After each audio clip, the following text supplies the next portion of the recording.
Welcome to the Sharpe Club. So happy to have you here this evening. Yes, it is a little bit past 9 p.m. on the East Coast, and that means you get to chat with me. That's kind of the rules, and I'm happy that you are here. It is Juneteenth. And some of you are like, what the hell is Juneteenth? Well, we're going to talk about it today. And some of you are like, I love Juneteenth. Awesome.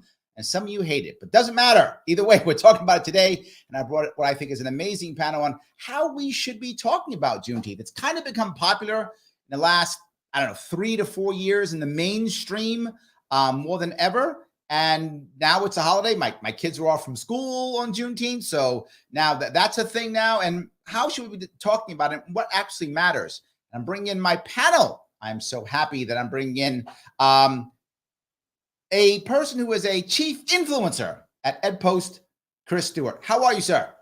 I'm very well, sir. Thank you so much for having me. Absolutely. Also happy to bring in a political commentator, the man himself, Dan from the internet. How are you, Dan? Hello, humans. Pleasure to be with you, Larry. Thanks for having me as well. There we go. And the one, the only, returning champion, the person who is a natural human rights activist, Doni Anthony, a.k.a. Doni the Don. How are you guys doing? Good. Thanks for having me. Absolutely. The first thing I want to bring up, is some people have been upset about Juneteenth, and they've said this is not a good holiday because it is a way of having another Independence Day, and that isn't fair, and that's a bad idea, and they don't like it. Now, does it matter that it's another Independence Day? Should we call it Emancipation Day? Should we still call it a Black Independence Day? Does any of this matter? I'll say this. I feel like America has milestones for liberty. And Right. Why disregard any milestones that happen in our country, regardless of what color the person's skin is? So it's a Right. milestone for liberty in our country. Even still after the fact, we'll get to that later, I'm sure. It still wasn't liberty for certain groups of people. Right, yes. No, it's true. It is a milestone. It's true. I completely agree. Absolutely. Chris, tell me, where's your head on this? I mean, I feel like there's a lot of unpacking to do why anybody has a problem with it, right? I feel like Okay. there's a lot of people in the United States who wake up every morning trying to have a problem with something. This is true. It's an important holiday in American history that marks an important milestone. As the Don just said, we have many of these milestones. I don't wake up every day challenging every single milestone that we have in the United States. So I just don't understand the problem, first of all. Yeah, but that's why you're not making millions on the internet, Chris. That's your problem. I should wake up tomorrow and have a problem. Start taking Absolutely, that's your problem. As a retirement strategy, because apparently it's lucrative in the United States to make something out of nothing. This is worse than making something out of nothing because this is an important milestone, right? The United States did not become whole to its promise and to what it said it wanted to be. Its marketing was wrong until this day, right? I just want to be very clear about this. Every moment before this day that we mark with Juneteenth, the marketing was misaligned with the reality of the United States when we talked about freedom and liberty and all men, having inalienable rights and being able to have the pursuit of happiness and all of that. So I think for everybody, every American should be happy about the day when America became true to itself in one form. Dan, tell me, where in this? Is this a problem? Should I be making millions of dollars being upset about this? I think about it all the time. In fact, I'm flirting with the idea of doing an episode of one of my shows every once in a while where we just do the right-wing characters that we wish we could be to make a bunch of money. Because we're all going to become Stephen Colbert. Yes, it's a very similar idea. Yeah, just I like that. Something to allow me to live with the conscience of what I'm doing. And so people understand it's a joke. But yeah, I laugh at a lot of major right-wing commentators who are actually upset over a holiday. Like they're upset over a day off, which shows you its professional grievance culture, like you're saying. And I'm glad, like both you, Chris, and Donnie, the Don pointed out, it's about money for these folks. There is real racism in the world that they're able to, especially in this country, that they're able to grift off of. But for the people at the top who are the loudest, who are making all these voices, and that's white conservatives, and there's also black conservatives as well, unfortunately, it's a money-making venture for them. So like I preface everything I'm saying with that, so I kind of just don't take a lot of that criticism seriously. But no, I say this as a fact that Juneteenth is still not taught in a lot of schools, even in blue cities, even in democratic cities, quote unquote. It's still not even known as a big thing. I didn't even know about it, and I only found out through my family. And then when I first posted about it in 2017 or 2018, most of my followers had no idea about it back then. When we first started, it's funny you say that. I did a show on Juneteenth in 2019. I did about an hour and a half, 2-hour show on Juneteenth. And the vast majority of my audience had no idea what it was. They were like, oh, this is a thing. I'm like, yeah, it's kind of a thing. It exists. It's a thing. And I often will replay that show because I did about an hour and a half on the whole shebang, the whole thing. It was kind of interesting on doing that. But you're saying that it's white conservatives. And well, I think it is white conservatives, but it's not just. I think it's a lot of people who feel like they're worried that it's divisive, right? I think there are some people who honestly believe that it's divisive. They're like, wait a minute, don't we have an Independence Day? Which is why I've seen people on the left just want to call it Emancipation Day. They don't want to call it Black Independence Day because they're afraid that we're being more divisive, and they'd rather have two separate days, independence for the country and emancipation for the slaves. That's their logic. Is that not good? Is that wrong?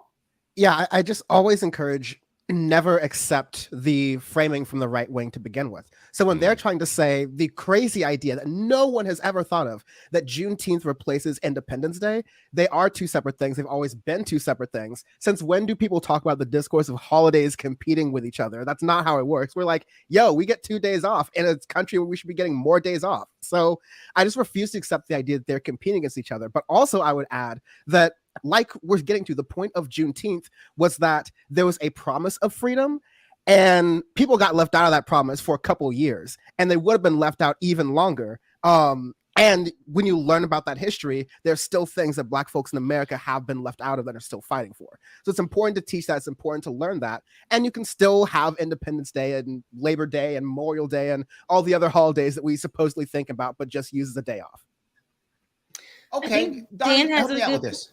Dan, I think he has a really good point, because Independence Day is very much so different from this day. And when Independence Day, they declared their freedom away from the other authority that ruled over the colonizers. And so it's interesting because that did not free people from slavery. So that when they said they want rights for all men are created equal, life, liberty, property, pursuit of happiness, that wasn't for everybody. So why is it an issue? And here's the thing too, I could have sworn it was a Republican that had introduced this in the first place back then. And Republicans were the ones back in during the Civil Rights Act of 1866 that were fighting for us to be able to enforce the Bill of Rights, because if they were enforcing the Bill of Rights of their Constitution, slavery would have been gone a long time ago. So the thing is, the Republican Party talks about how there are saviors. We saved you guys from the Democrats from being slaves, but yet you guys sit there and let us hanging. You had the Lily White movement in the Republican Party, and you basically kicked out the Black folks who were in your party, and you decided to cater more to the Dixiecrats. And then now you have all these laws that are infringing on everyone's rights now. At first it was the Black community, now it's everyone's rights now. You have to understand what those civil rights were there for in the first place. Like, for example, Title 18 USC 241 and 242, civil rights, conspiring against our rights and deprivation of rights. Those rights exist today for everybody, not just Black people, and the court systems and other people want to ignore it and just laugh at it. But that came from the civil rights era. So if you guys corrected a wrong you made, why are you not using the tools and the paper you wrote down on to enforce what's been done wrong? Okay. All right. I guess the only piece I was bringing up is I felt like there's a lot of people who may not say the right thing or think maybe effectively in this regard, but it's not because they're trying to be mean. I think there are some people who are honestly just don't know. who honestly aren't sure, who are honestly afraid or worried and are scared that more division is bad. I think there is some valid fear, and some people aren't trying to. I mean, clearly there are grifters. I'm not trying to pretend there aren't. I'm just saying, I think there are a lot of people who probably aren't grifters. I mean, and maybe am I that naive? Are they all just grifters? I think you're being sweet, Larry. I think Candace Owens and Charlie Kirk meant what they said. And their agenda is to divide. They have the bad men, the bad black man, bad porn. They're always showing black people attacking white people. They always pull up the crime statistics and make us look like we're terrible, bad people, which is what they did back in the day. So they could to hang and lynch black people too, by the way. And not want you to marry their white women. Okay, I guess I'm being too sweet. I'm the sweet guy, Chris. Help me out here. Be sweet with me. Come on, tell me I'm right. You're not right. So just let me start there. You're not right. Okay. And, okay. So this is what I think, that there are a lot of people who are at the juvenile level of understanding that you're saying, who believe in these things like they're worried about, or they fear, or they have these emotional responses, and they're not thinking people. A good number of the American public are not thinking people. And in an information age and an information society, ignorance is a choice. So we have the luxury as a country to be that ignorant. And you know, so sometimes we talk about like weaponized incompetence that husbands use on wives in relationships, which is, oh, I just don't know how to do anything, so I guess you're just gonna have to do these things or whatever. I feel the same way about this group of people that you're talking about. All my tactics, Christian? I mean, I feel like that's what this group of people you're talking about. Oh, I just don't know any better. I just don't understand. Listen. You consider yourself to be the master race. It's 2023. You live in an information society, and you think you know everything else in the world, and you don't know. You say the most juvenile things, like it's divisive for a people who are formerly marginalized to celebrate their independence in the United States because it takes away from some other Independence Day. Well, unpack that, right? You know, we weren't all taught these things, but we are all adults in one of the freest countries in the world, with one of the best library systems in the world, with their fingertips. Everybody and their mama's got their fingers on some button somewhere or some screen that can allow you access to things. I just don't trust and believe in they just don't know better of the United States. I believe it pays a lot of dividends. It pays a lot of benefits to be that ignorant. There are benefits that come from being that ignorant. Hold on now. Don't we want the holiday to be inclusive, right? Don't we want to include people, right? Don't we want to be inclusive? And if we want to be inclusive, don't we want to not say people are dumb? Don't we want to say, oh, let me educate you. Let me show you the way. Come on, my friend. The very first sign of a healthy person is somebody who calls things what they actually are. You know, that's the clearest sign of a healthy person in the United States, especially. You know, Larry, listen, Larry, first part of the Bible, Adam does that. Go name right. Things, you know, so. Larry, let me get with you on that, because here's the thing: we had to meet people where they're at too. That's true. If they have good intentions, on my side. If they have good intentions and want to learn, that's one thing. But if they're jumping on the bandwagon and saying the same things that their puppet masters and parrots have been saying, that's a different story. But I think it should be something that everyone in America should celebrate. Y'all don't like slavery? Yeah, we don't like slavery. Cool. Well, we have a milestone in America where slavery was supposed to be gone, but it was still going on. And then people were awakened, like, wait, you're actually free. So the thing is, I think we can come and meet people where they're at. They can see that. Maybe I was telling Jeff earlier, I said, man, next year I want to have a big ass cookout, and I want to have all colors of people there. Okay, and I want it to be a Juneteenth celebration. This don't have to be a black versus white situation. I've said I wish I would have did that this year, but y'all know I've been really, really, really busy. But next year, I think that we should really, hey, all of y'all will be great for all of us to be a part of it too. We can figure out where to go and have a big old cookout Juneteenth and have all kinds of people there. I love that. See, that's where, I'm sweet. You sweet with me, Donnie. Thank you. Okay. Okay, Dan, be mean. Knock this down. Go ahead. No. Actually, I want to make this clear, because a lot of times this gets mixed up in internet discourse. A lot of times we're talking about those big figureheads, the Charlie Kirks, Candace Owenses. I'm not going to give, we already mentioned their names here, and they were top of mind when I was thinking a lot of this stuff, especially the Juneteenth criticism. But a lot of times we're talking about Republicans as folks with power, those who have big microphones like those two, but also Republican officials, Republican electeds, and state houses, local houses, federal branches, etc. I think that's different from I think that's different from just talking to a regular person, talking to your neighbor, talking in the street. That's usually, especially when you don't have the shield of the internet and a feed where you can just be a random face and a random name online. I think people are forced to, even in that conversation, just to kind of make things, pleasant, right? To listen to people, to kind of take that in more seriously. So I don't believe in just writing off everyone as dumb, but I do believe in writing off the people who have power and willingly say these things. A lot of them are dumb. A lot of them also think that their constituents are dumb enough to believe that stuff and take it in and then turn that into campaign donations and continued power. Yeah, but hold on. I got to touch one piece on this here, though. You said Republicans, right? And that's true. But Democrats just play the opposite. They just do the pandering game, right? Democrats just go, yeah, I care so much. Give me money. I'll fight evil Republicans. They don't do anything either, and they don't make anything better either. Democrats are just as guilty. They just grift in a nicer way. Like they're nicer. You think those are equal? Pockets. You think those are equal though? I understand the framing of the question, and then I think. Hold on. Let me answer Chris's point here.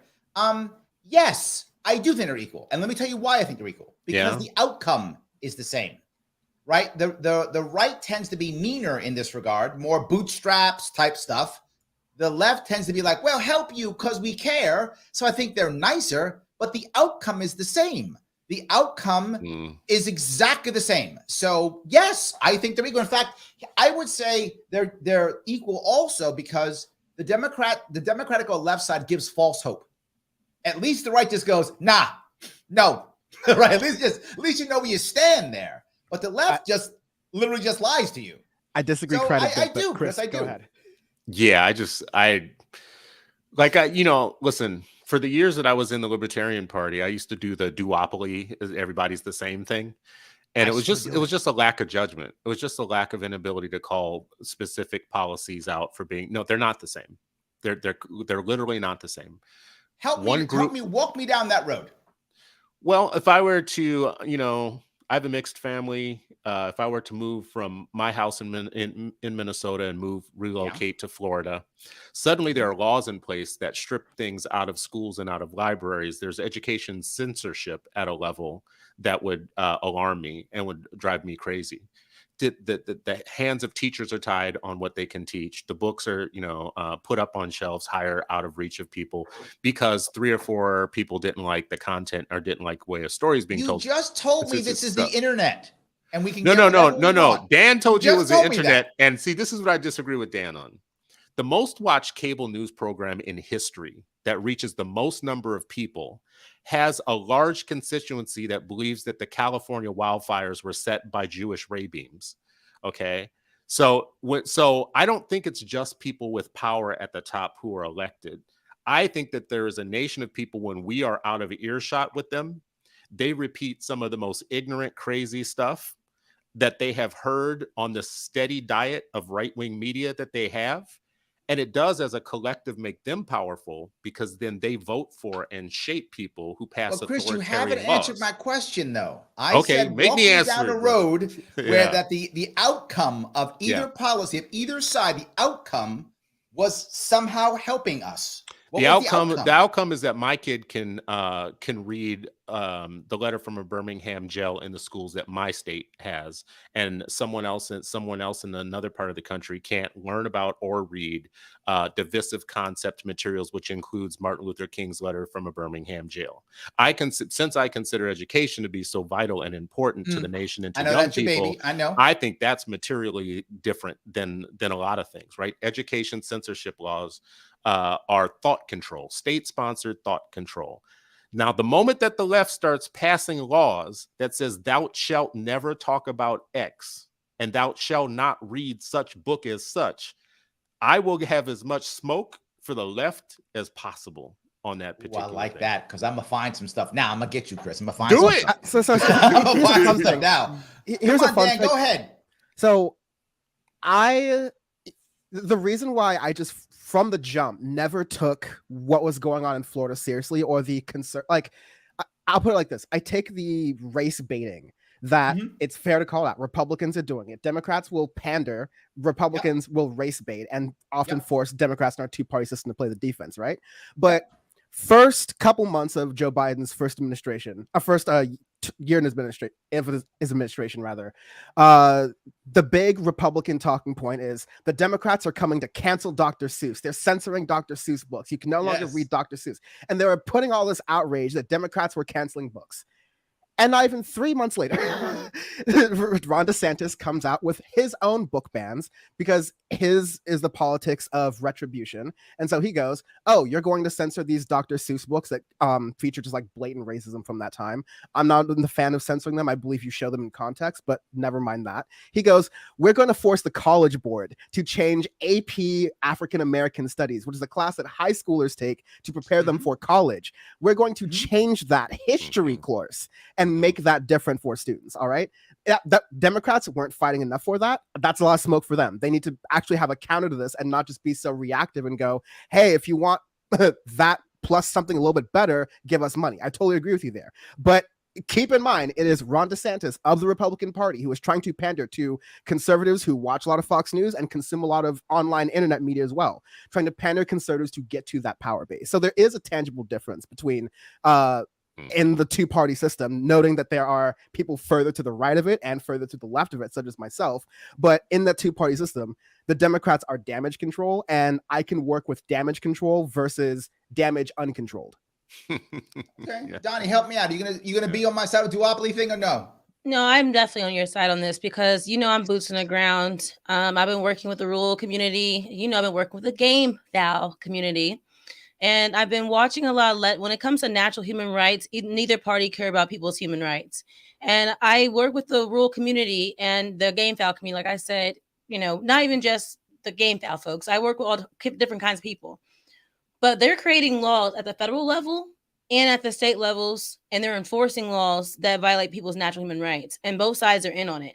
Now, I don't know who the audience is listening. I don't know about Chris and Dan, what y'all thoughts are on this, but if you don't know what the game foul community is, they're the fighting rooster community. They can be breeding them or they can be fighting them. It's either or. And so at the end of the day, they think that it's okay to send a guy with a gun and a badge to go and shoot you and kill your chickens if you do not do what you are supposed to do with your chickens, which I don't even know what that is because they killed 47 million chickens last year. So they're controlling our food source and everything like that. So when I'm looking at the bills, both parties are basically equal on signing off your rights and putting animals above human beings. And also both parties are consistently passing and trying to pass bills. I've been to 3 capitals this year and I've told Larry about it. I've been to Oklahoma's, I've been to Kentucky's and Texas. And I actually did get a win with a Democrat. So I can also say in the sense that when it comes to criminal stuff, they're more flexible with working with you on criminal justice reform kind of things than you would be with a Republican. On the Republican side, I honestly can't really say anything positive because they did eminent domain in San Antonio, Texas, and they're trying to get the people in Texas off the libertarian people off the ballot in Texas, and I've been seeing it across the entire United States. So they both have their flaws. At the end of the day, the outcome is that they don't care about natural human rights. They're yours. A constitution, no human being gave you those rights. Those rights were granted to you by whoever you believe in. And mine is God, the creator. And that's where the rights came from. And so if a man did not give you my rights, he cannot take them from me either. I like this. See, I got a little bit of her on my side, a little bit. She gave you a little bit. I feel like there was something in there snuck in that took a little something from you. But here's the thing, y'all. I used to be a conservative, and I go, if you all follow me on Twitter, if you see my Twitter account, I go in on them more than I go after Democrats. I used to go after Democrats more, but for me, what's the point? It's like I don't want to go play the back and forth game. This is the divisiveness that we're talking about tonight. That's what the Democrats, Republicans have created, so we can make it about black and white, male or woman, if you're straight or not, who you're sleeping with. They put us in these little categories because they see us as livestock. They don't see us as human beings. So at the end of the day, we are all human beings. I gotta tell you, I'm gonna bring this up here, and this is the thing that I will bring up. This is why I talk about duopoly a lot. When I ran for office, I ran for governor twice in New York State. And one of the reasons where I ran the second time is because of all the politicians I met the first time. And when I met so many of them, I was surprised how many of them don't like or even hate their constituents. They want to grift. They want to make money, right? They want to make money. And you wanting your roads fixed, gets in the way of them giving their friends contracts, right? Mhm. You wanting to actually be able to vote effectively gets in the way of them giving their friends contracts. And that makes them angry. How dare you want rights and things, right? I got to make money here. That's why I do this thing. And what I noticed, at least for New York State, I don't know this for other states. I can speak to New York State only. Both sides are really bad. They're really bad. When you look at a state like New York, run by Democrats, and the Democrats are completely corrupt in almost every way, but Republicans are just as bad. Republicans sued me off the ballot because they knew that if I ran, even though I had a better chance of winning, I had a better chance of winning than the actual Republican did in my state. New York is 3-1 Democrats Republican. The Republican's never going to win, right? So I actually had a better chance of winning than a Republican. A Republican hasn't won a statewide election in my state in 22 years, and the state's just getting bluer. And they sued me off the ballot because they realized if I was running, they couldn't grift off me. And they almost said it to my face. So they basically said, oh, no, we can't have you. You got to go. And so Republicans are terrible too. But in my state, I see both as being horribly corrupt. And I guess that's why because I live in a Democratic state, maybe that's why I'm so biased, is I don't believe the Democrats are any better, because they're destroying my state left and right. And New York State is one of the most, in theory, progressive states. It actually isn't. But in theory, it is. And people are leaving my state in droves, 300,000 a year. They can't wait to leave. We've lost $45 billion in income, as the IRS says so. And it's not just wealthy people leaving. Wealthy people are leaving, but so are the middle class. There's a thing in New York State called zombie houses. And by the way, I called this 3 years ago. And this is people who are in so much financial trouble, they simply pack up and leave. Whether they have a lease or a mortgage in their house, they don't care. They pack up and say, good luck, see you in court, I'm moving. And they pack up and leave, and they abandon their house completely. That's a thing. Wow. That's on the New York State government website. And they called it zombie houses, not me. I said people would just leave. They actually have a title for it. So I guess that's why I'm as biased as I am. I guess maybe that's, you understand where I come from. I totally hear you, Larry, because like over in California, it's the same thing. The Democratic Party, I mean, New York is storied for political corruption, of course, but the Democratic Party is a machine. From the people who brought you Gavin Newsom, Nancy Pelosi, Dianne Feinstein, that's almost all just the San Francisco Democratic Party, all right? And so there's a lot of grift and corruption here. And so top of mind, first of all, we need to get out of this two-party system, because we do have these conversations that are controlled within that process that make it really problematic to get things done, to actually move forward in these things. I think as someone who has roots in political activism, has roots in like hardcore, not just political strategy, but like ideological, how do we get the things that we want done? Like, actually, you need to work through multiple angles. I think voting is just one thing you do once every 2 to 4 years, and you need to be strategic about that. I think in California and New York states, you have the ability to be strategic about how you lift up third parties because of that 3-to-1 insane sort of Democratic Party ratio.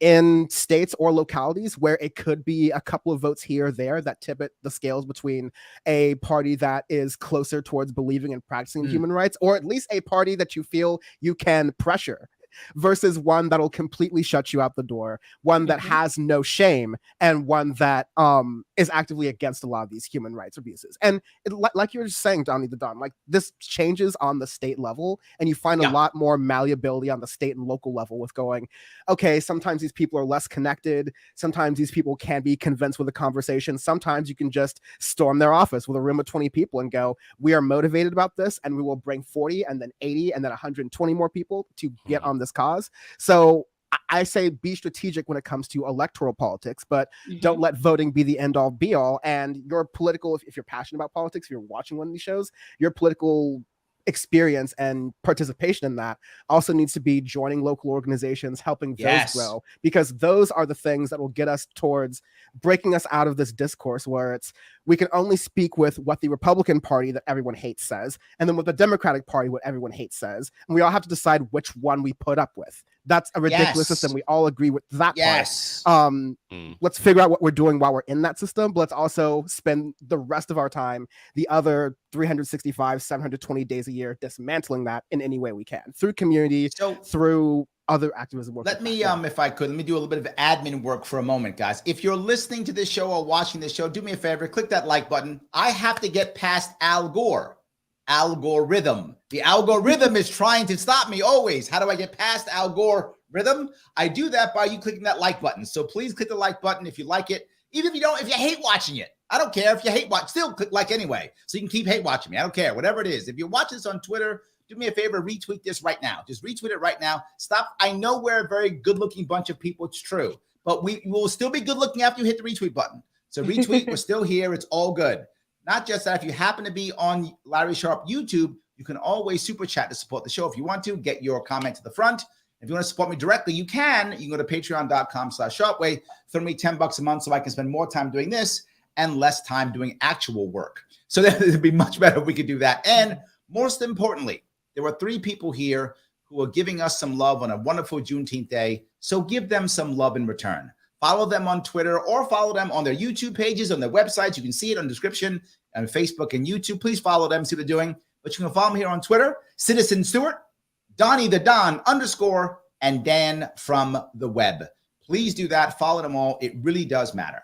So I guess, go ahead. Did you want to say something, Chris, before I go on? I have another piece I want to bring up, but go ahead.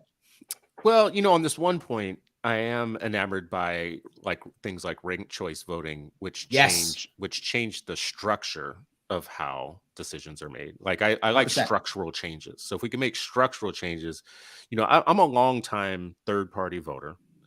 There's a certain frustration and a certain righteousness that goes with being a third party voter over a long period of time. Those two things, you get frustrated, but you're also righteous, Yes. But changing the structure of how Americans vote, I think would, like ranked choice voting, would shake out some differences when people felt like they didn't have to do the this or that thing.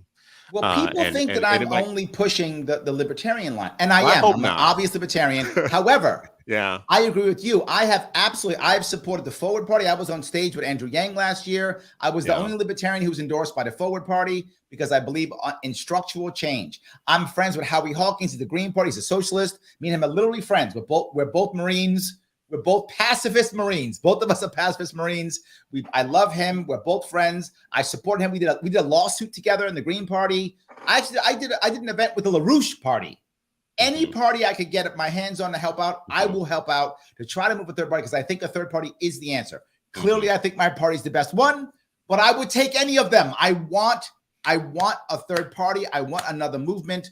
I want us to somehow break this duopoly so that we can have real conversation, because what I see constantly, I look at most shows and it's a bunch of people who think the same, talking about the same thing in an echo chamber.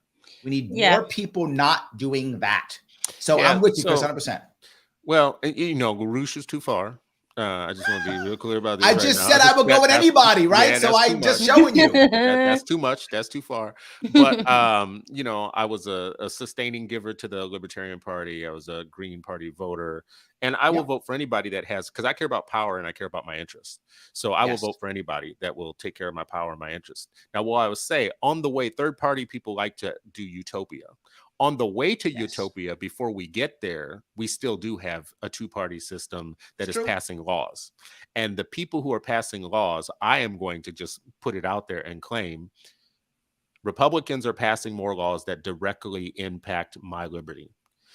If my civil if my civil liberties are being jeopardized, for instance, when it comes to 13-year-olds getting rousted in their neighborhoods by police officers, and they tell the story of how when they got home, on the way home, they had to empty all their pockets, they were thrown on the ground, they had to blah, blah, blah, blah, and then they picked them up and told them go home and just act like nothing happened type of thing. And you do that multiple times over. When you tell those stories, I know what side different people are going to take. I'm going to take the side of the person who's having their pockets shaken down and the civil liberties abridged. And this thing called the Republican Party is going to say, I back the blue.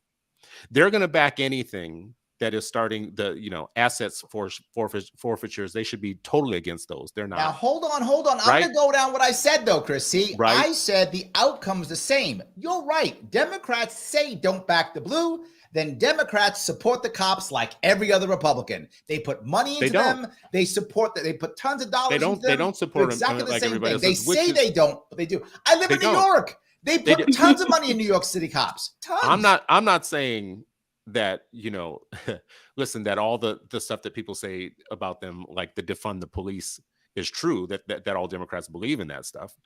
I'm just saying that when it comes down to civil rights legislation and laws and upholding them in that situation, I'm not going to be foolish. I know who is for tearing those laws down, and I know who is for me, getting shaken down, and those who are not. Do you Hey, know Chris, who wrote? I Hold on. think- Do you know who wrote the Justice for Breonna Taylor law? I do not know who wrote the Justice for I know. Rand Paul. Listen, and so yes, I get it, and at the Just same time, saying. just saying. I'm just saying they also are passing all kinds of other laws that are impacting directly minorities. If you are trans and you are being detransitioned by the state on purpose, it's because somebody wrote a law making you do that. Your life has materially changed in these last couple of years. If white moms are pulling books out written by Black authors of your library, it's because somebody wrote a law somewhere, and your life now has materially changed. Point taken. Right? If you are a Black teacher getting fired because you showed Selma in your classroom in Iowa, that is because somebody passed a law, and now your life is materially changed. Your job is gone. Your kids aren't watching Selma because they can't anymore. Those are material changes in life, right? I love all the talk about the abstract stuff, but I'm talking about the stuff that really comes down to how I get treated by the state agents, the police officers. Donnie, help me out here. Don't let Chris beat me up. Help me out. So Chris and Larry, Yeah. I can see where we're both are coming from. I think one thing, Chris, I think if you're looking at the people that support the Democrat Party, they're more so wanting the laws to change. Yes. The party itself doesn't want to. They pander and they lie. The people who support the party want that. The Republican Party, we've talked about them enough tonight to know their people want whatever they tell them that they want, and they're not thinking for themselves. I want y'all to think about something, because I know you said something about the utopia, and I was thinking about this when Dan was talking. So Dan, this is good. We're talking about, what is a strategy? What can we do? Have you guys paid any attention to the Argentina president election with Javier Milei? I have not. Oh, you guys should. If you're listening, check it out. He's a libertarian. Mm-hmm. And he's in the top 3 tier running, and not top 3 like libertarians here in America, but like up there in the 20-some% with the other guys.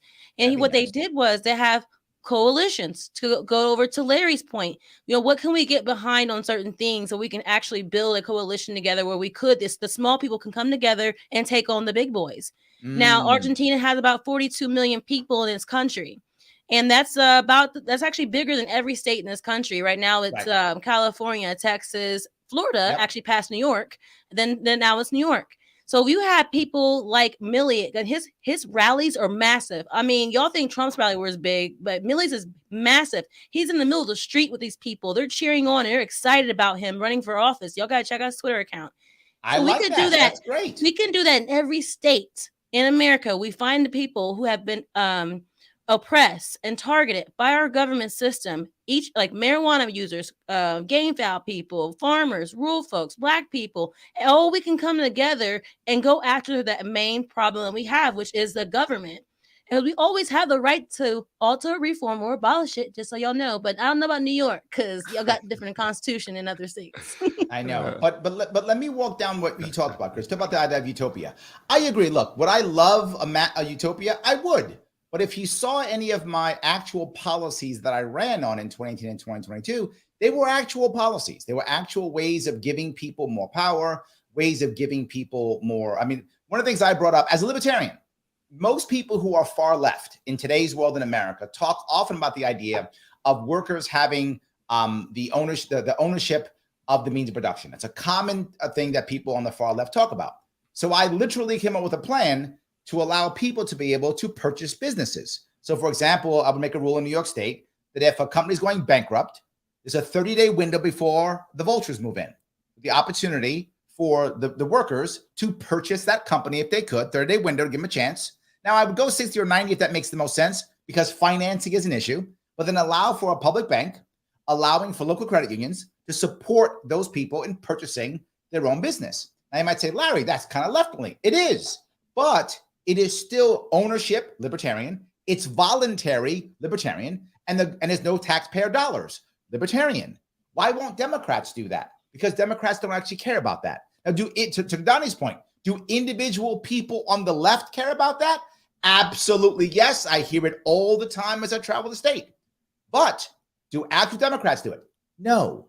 It's not like I'm so genius and I'm the only guy who ever thought of this, right? That's not the case. Democrats could have done this last week if they wanted to. Literally, last week is when they ended their session. They could have put that into law last week. They did not. Yeah, I mean, Larry, you got to take, like, listen, I'm not going to sit here and I'm not a Democrat. I'm not going to sit here and defend any of these parties, but Good. I stopped giving money to the Libertarian Party when it got taken over by Trumpanzees who came in and made it the GOP light party now. And well, that means it showed me. If I run again, you can write me a check when I run in 2026. I will gladly write you a check, because I don't think that libertarians are taking responsibility for what has happened in their party. And it shows me that anti-Blackness and authoritarian politics can show up anywhere, because the reason I was a libertarian for years and a financial supporter of the Libertarian Party was because I thought that they took civil liberties seriously. And I thought that Black people could get a good deal out of what they were proposing. If listen, no knock warrants, or if somebody does something, whatever, guess who's going to be there for you? Which party is supposed to be there for you? The Libertarian Party, right? All those things went out the window when they decided to have a takeover by a group of people who now are anti everything that they used to be about, anti-abortion, and everything is woke, or not, this libertarian in this state is still against no knock warrants, which is why I'm talking to you tonight, bro. Correct. Yes, this is exactly why I'm on your show tonight. Yes, still against stop and frisk. Still against all those things. Wow, I must be kind of new in this, where I haven't seen that yet. So maybe I'll see it soon. So Dan, come on, help me out. I'm being good here, right? I'm being what did Donnie say? Sweet. I'm being sweet. Yeah. So there's on the point of the same outcomes, especially I think June in Pride Month, as someone who identifies as queer and Black, I don't believe you can have Juneteenth or a celebration of Black people without including all Black people, Black trans people, Black non-binary folks, etc. It's objectively irresponsible to claim that you get the same outcomes from both the Democratic Party and the Republican Party. The Democratic Party won't ride hard enough. They won't step out in front of criticism. They'll oftentimes give in to these same sort of structures that oppress people of color and trans folks of color and things like that. But the Republicans, like Chris Stewart is saying, are actively building their coalition to restrict the freedoms and just the basic existences, life, liberty, pursuit of happiness of a number of minority groups in this country, especially the trans community, especially the queer community, etc., especially within the Black community. And when we see these intersections, especially if you're a Black woman, these are fundamental things with the deliberate reshuffling of the courts over 40 years to do things like getting rid of Roe versus Wade. There's a fundamental difference in that. That's not to support the Democratic Party. That's also to highlight how internationally in Hungary, I think even in Argentina, I'm not sure if the person you're talking about, Milei, was part Javier of Milei. Yeah, Javier Milei. I'm not sure if he's part of La Libertad Avanza, but that's like a right-wing sort of libertarian party in Argentina. Yeah, I think that's it. I think that's the party that the coalition he's a part of, but he's a libertarian. He talks about the Australian economics all the time. Yeah, I would, at least in that context, like I would want to see, okay, how willing are you willing to attend to your far right that is the same as the American far right when it comes to social conservatism, when it comes to anti-communism, when it comes to all these other different things? Because and this is a good microcosm as well with the reason why I want to almost break, even within this two-party system, you have four parties, because within the Democratic Party and within the Republican Party, you have fighting factions with each other. So if you, Larry Sharpe, were to talk about give a 60, 90-day window to allow for workers to buy a company that could be going bankrupt, you bring that to Alexandria Ocasio-Cortez's office in New York and you managed to get a meeting with her, you're going to get a different result than if you bring that to Chuck Schumer's office or someone else in the House who's traditionally more conservative as a Democrat. Well, here, I'm going to look. AOC is my actual congressperson, just so you know that. Yes. Really, last thing. Like, I remember people were confused when Joe Biden said he was going to stand with truck workers and train workers and their union. That. And it turns out that the many Democrats and many Republicans end up siding with Joe Biden and deciding, hey, it's Q4, we want Christmas to go all smoothly. F the workers, we want capitalism to move on. Bernie Sanders and Ted Cruz voted against Joe Biden in that bill. Bernie Sanders and Ted Cruz voted on the side of the rail workers. Ted Cruz is not really a friend of labor, as you will see through his voting record. Bernie Sanders far much more is. But that is to say that on different issues in different ways, you will see that individual Democrats and individual Republicans can move or buck against their party, depending on when you're looking at a vote and snapshot in time. It's responsible in order to, even using a platform, inform people in what's going on, to say that most of the time, for the ideology that I think we all broadly share, the ideologies of basic freedom, all these other different things, it's Republicans who are trying to take that away and Democrats who are the only power standing against that. While we can all say that the Democrats are often, when we're not paying attention, working to take those rights away too and chip them away in different bureaucratic manners as well. Yeah, and I think that is always my issue. I feel like, I'll give you an example which you just brought up, right? If I were to take my idea and bring it to AOC, I would get nowhere. AOC has become Chuck Schumer Jr. Now, if I brought it to a DSA member, right? Democratic Socialists of America are very powerful in New York City, right? So literally I had my assemblyman is a member of the DSA. I had him on my show last week. I got the name of Zoran Mamdani. If I brought it to him, he'd be like, okay. If I talked about it, he was like, that's not a bad idea. I bring in Tiffany Caban. She's my city councilor, also member of DSA. She's like, yeah, she'd be totally on board. I saw her on the street the other day. She's out there, doing stuff for her own thing. I saw her. They would actually do it. They would. I think that's my worry is always once they move to a certain level, they become one of them. And the Democrats now, once they hit that level, they become nicer rhetoric Republicans. That's how I feel. At the ground level, they're not. Right, I don't think Tiffany Caban or Zoran Mamdani are Republican light at all. I do think AOC and Chuck Schumer are Republican light. They're nicer sounding Republicans. I don't. Larry, if you look at the sum total of their policy proposals for the full year of everything, put it all on the table. This is the Democratic Party's legislation. These are all the things that they're trying to legislate, and you put all of the GOPs on this other table. This is all the things that they're trying to legislate. Do you think when you look at those kind of critically one by one that it really does hold up, that they're just the same? Yes, and I will tell you why. Okay, so wait a second. Because over here you have drag show bands over here, and you have free breakfast over here. So Minnesota, and Florida, let's look at these two states. Minnesota just had they have a trifecta, the first in 8 years. They've got a total Democrat government top to bottom now. In all chambers, right? So it's the first time where they could do whatever they want to do, right? And this was their dream season, right? And they passed. So they codified Roe v. Wade in your state, right? They codified Roe v. Wade. They made us a trans sanctuary state, meaning they will not give reciprocity in any state that's trying to prosecute you for leaving to get your gender affirming care. They mandated free breakfast for everybody now, not just for poor kids, but all, universal preschool, all that. They beefed up teachers and teaching and learning. They beefed up the education that teachers need to get to actually be able to teach. I could just keep going. They legalized weed. They just, they did all these things. They expunged the record of weed, people who had weed convictions. That's impressive. That one I like. They got rid of the felon box on applications, whatever. They have more second chance programs now, so now you're not just disposal. I could keep going down the list, but when they passed this big body of work, it was all this pro-social. Let me finish, Larry. It was all this pro-social stuff. Pro-social, not I hate a group of people. Correct. Now match that with Florida, bans on this. Restrictions on that. Thou shalt not say this. You can't learn that. Teachers are restricted.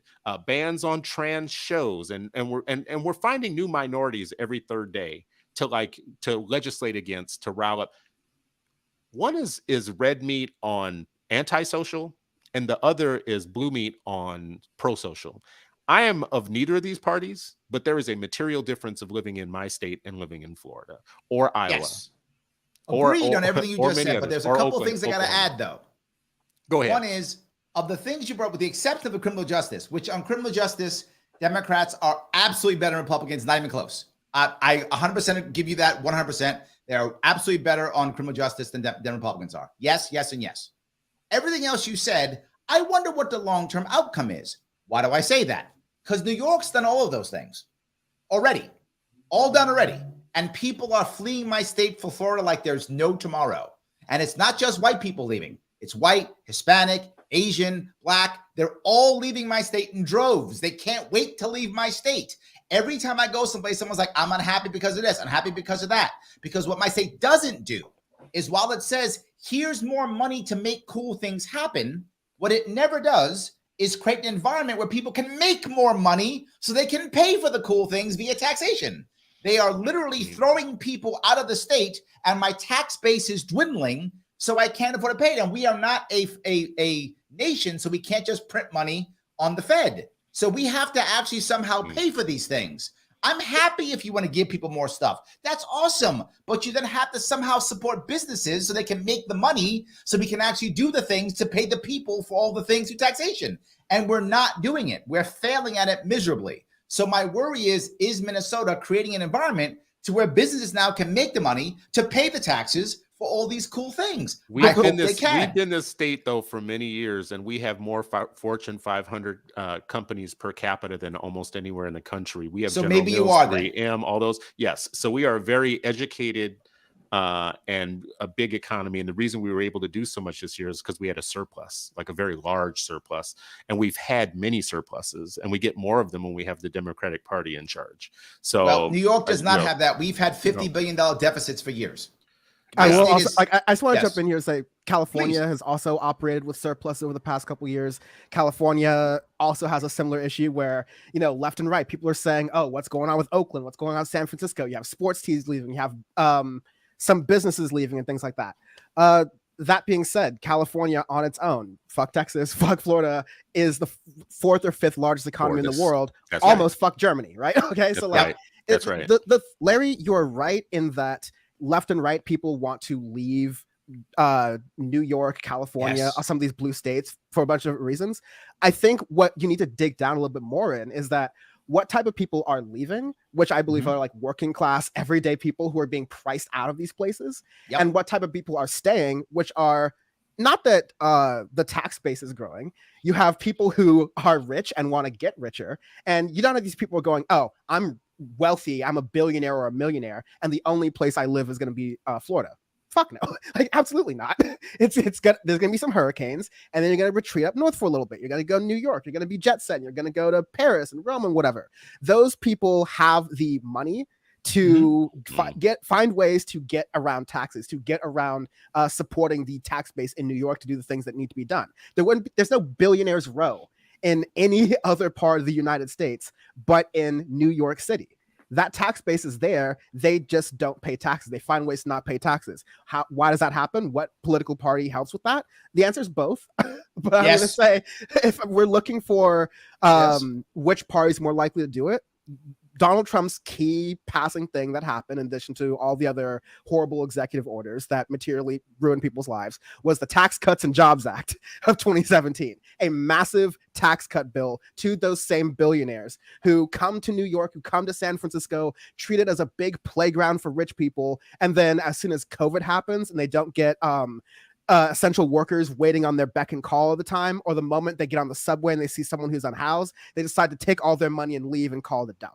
The capital flight that is happening from our larger cities is why you're seeing so much homelessness. It's why you're seeing so much crime. It's why you're seeing all these other different things. But these are deep conversations. I'm glad we have them on this show, but they're not being had in good faith in a number of different places. So people go, screw the homeless people. The police need to be funded more. They see all these end results. I want to have these conversations, but I don't think we can have it today. Totally. So I definitely want to have it. There's a Juneteenth question that I want to pass to Doni to Don. There's a Juneteenth question that I wanted to ask Doni to Don. So please go ahead. You were mentioning, like, what do we do as Juneteenth as a celebration? And I was talking with some other Black folks as well, with like, this is such a new holiday. A lot of us, if like I have family down south, the way we would celebrate Juneteenth, and that's how I learned about it, was a big ass cookout. All the families invited, all the friends invited, that kind of thing. Here, it's basically the consensus is, listen, if I'm Black, I'm just not working today. I'm absolutely not doing any kind of work or labor of any kind. That was the only part of Juneteenth that for right now I am celebrating, right? And totally fair. And this isn't work either. This is pure enjoyment. But like, what are some Juneteenth traditions that we should have now because this is a holiday, right? Because I don't think I have an idea of what that is. Now, Doni, when you mentioned earlier about having a big cookout, I was like, I want to pin that because I think that's a good conversation. I mean, tradition-wise, I don't really know, like for just the holiday itself, but I think that you should have your community leaders speak at this cookout so people understand what the holiday is and what it's for and why it's so important. So those who are new, who show up to the cookout because of some free hot dogs and burgers, they're going to learn.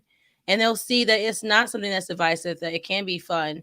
And I think that, maybe we can do some cool TikTok trends, at our look at my cookout, which one is more inclusive, But yeah, so I mean, I don't really have any traditions in mind, for it. I'm just saying that first of all, we got to remember we're all human beings and we can show up and eat some good, this delicious barbecue together and have a good time and celebrate, liberty.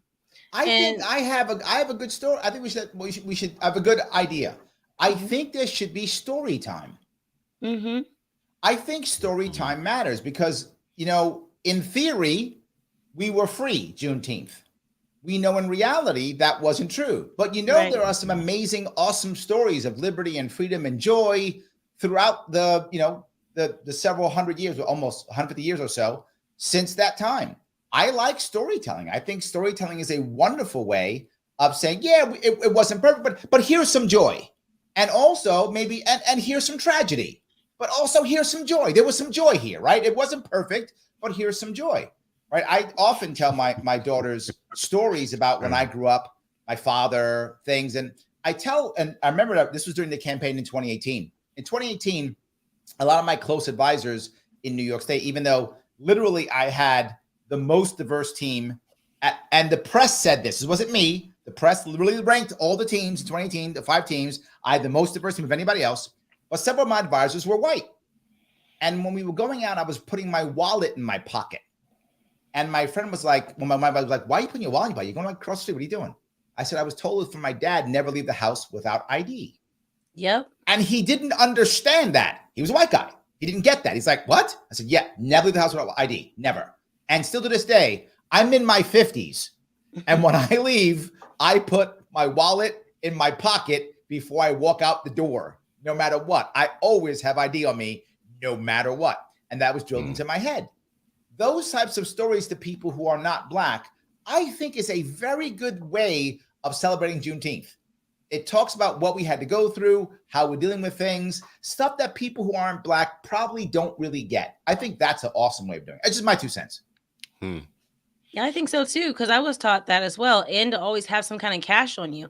And I think that also stems from the convict leasing back then, where they, they abolished slavery, and they turn around and you said, oh, you can't show proof right here and there. You have a job. We're going to arrest you. Yep. Absolutely. Yes. Absolutely. My father's family was from South Carolina. So we were up here in New York, but my father's family was South Carolina. They remember that stuff completely. Like that's right in their blood. So I was taught all the same things from that, right? I was taught the same things.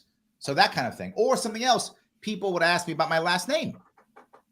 And they would say, oh, Sharpe, what's that? So that's a French variation of Sharpe. Oh, are you French? No, that's the name of the people who own my family. What? What? Yeah. So that kind of thing with stories that people would that who aren't Black don't always get that, right? My Juneteenth show, I talked about a lot of that kind of stuff. And I thought of stories people kept telling me about. They loved hearing those stories, those ideas that I think are very unique to us. And that's why I like telling those stories. Yeah, Larry, can I add something too? Since y'all know I am a human rights activist, I do think that both parties are equally evil, regardless of the outcome. Because if one right has been infringed on, I think that you're evil beyond control. That's just me. And when I'm sitting here looking at people, literally good people getting targeted, and they're being thrown in the system, or they're being lied on, and they have to defend themselves through the court system. And I'm knowing that both parties are responsible by their policies. it really just bugs me. And I think that if we could really just look at the fact is, like, for example, the marijuana law, but okay, marijuana is legal, but you can have a firearm. Excuse me? Now you're infringing on another right. Marijuana should have never been illegal in the first place. It's a natural plant that grows from the earth. And then there's no reason why anyone who's it's the government are human beings. So no human being should be ruling over us and telling us what we can and can't consume. And then turn around and bring it back to you and I say, hey, we're the good guys. We're bringing marijuana back. It's legal for you to be able to consume with taxes, regulations, and more laws. And to ensure there's still a black market so we can still put black people in jail. So we got to make sure we have a black market to make sure we get, again, I'm going to bring up my policy again. Chris, you asked me about utopia. I didn't have utopia, but my policy on cannabis was very simple. I said, regulate it like a plant. If you like your dealer, keep your dealer. That was all your dealer has to do is go down, get an LLC. They're now legal. Sell weed all you want. I don't care. Not an issue whatsoever. Just make it, 18 or older. It's fine. 18 or older, you buy weed. Otherwise, just sell weed. We didn't do that in New York State. What we did was say, you need $250,000 for a license, or if you're one of the good black guys that we like, we'll give you a license because we like you, because you say the things we want you to say. That's what we did in New York State. So that's kind of true. But I kind of want to shift. We're going down a lot of roads. I think we can go down. But I want to go back with Dan talked. Dan talked about judges, right? And I want to bring that now because it looks like coming up here that affirmative action may be ending in America. It's possible it will be, right? The courts may get rid of it. And the question I have is, should we care? Should we not care? How important was it? You have people who are saying, it's the wrong answer. It hasn't worked in 50 years. This is a better answer. Some people say, oh, it has worked. Look, it's all awesome now. Some people say, no, it's nowhere near. We got to keep going. Double down. What should we care about here when it comes to affirmative action? I mean, it's appropriate to talk about it on a show that's about Juneteenth because there's a lot of unfinished business for all the years that African Americans were shut out of all economic systems, shut out of all wealth building, intergenerational transfer of money. And I think too many people today act as if today came out of a vacuum. Where we are all today came out of nothing. It was just like at some point in history, everything was equal. And now things just shook out to the way that they are. That's never been true. There's always been unfinished business. You cannot talk about the period of Juneteenth before it, or even just after it, or 10 years after that, or 10 years after that, without talking about the compounding acquisition of more privilege on one side and less privilege on another side over long periods of time. So when you get to things like affirmative action, those are supposed to be corrective policies that correct and restore something, right? And the idea, I think, is an idea that every American should care about. No matter what marginalized group there is, you want them to be capitalized. You want them to be enfranchised and capitalized and to build wealth.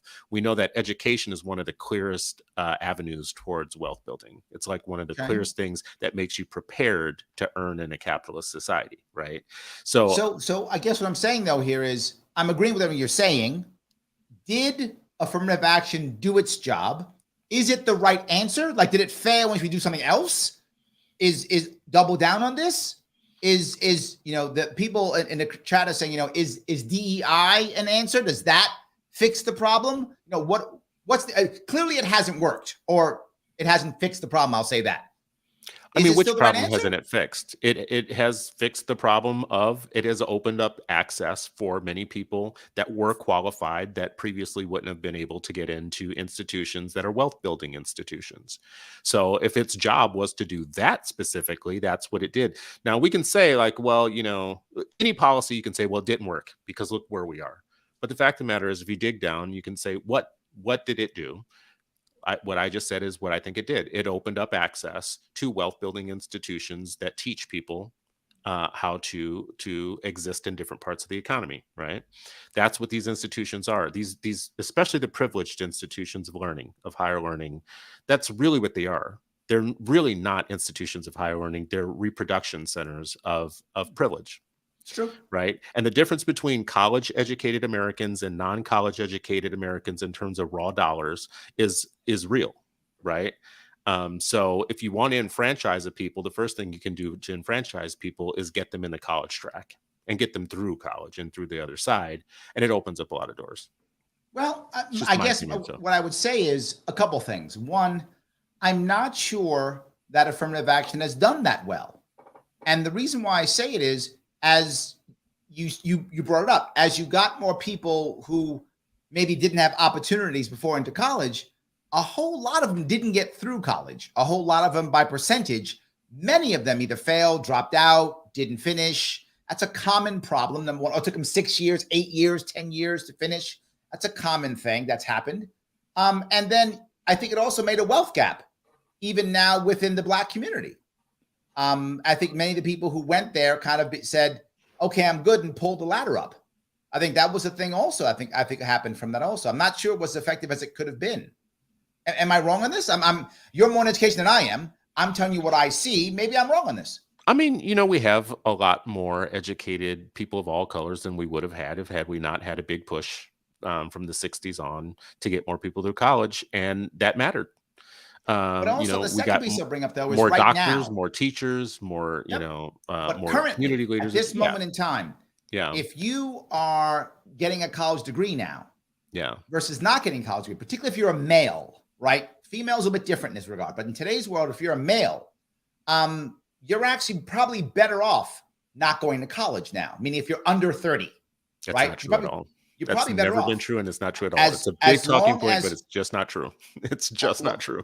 What I can tell you is, if you look at people who are under 30 right now, males, and I mean males, there is some data, and I didn't bring it because I should have brought it, but there is some data that's showing that there isn't a massive gap in income for males who are college educated versus those who, and here's a specific piece, who graduated high school. If they didn't graduate high school, total disaster. And that skews everything. If you don't graduate high school, your world's over. But if you graduate high school, but don't graduate college, those two, not the big of a deal in the case of males. Females, different. Females, college-educated females, make a whole lot more money than non. I just need to put in a plug right here. I want all my Black males who are listening to this right now, and just listen to me for a second.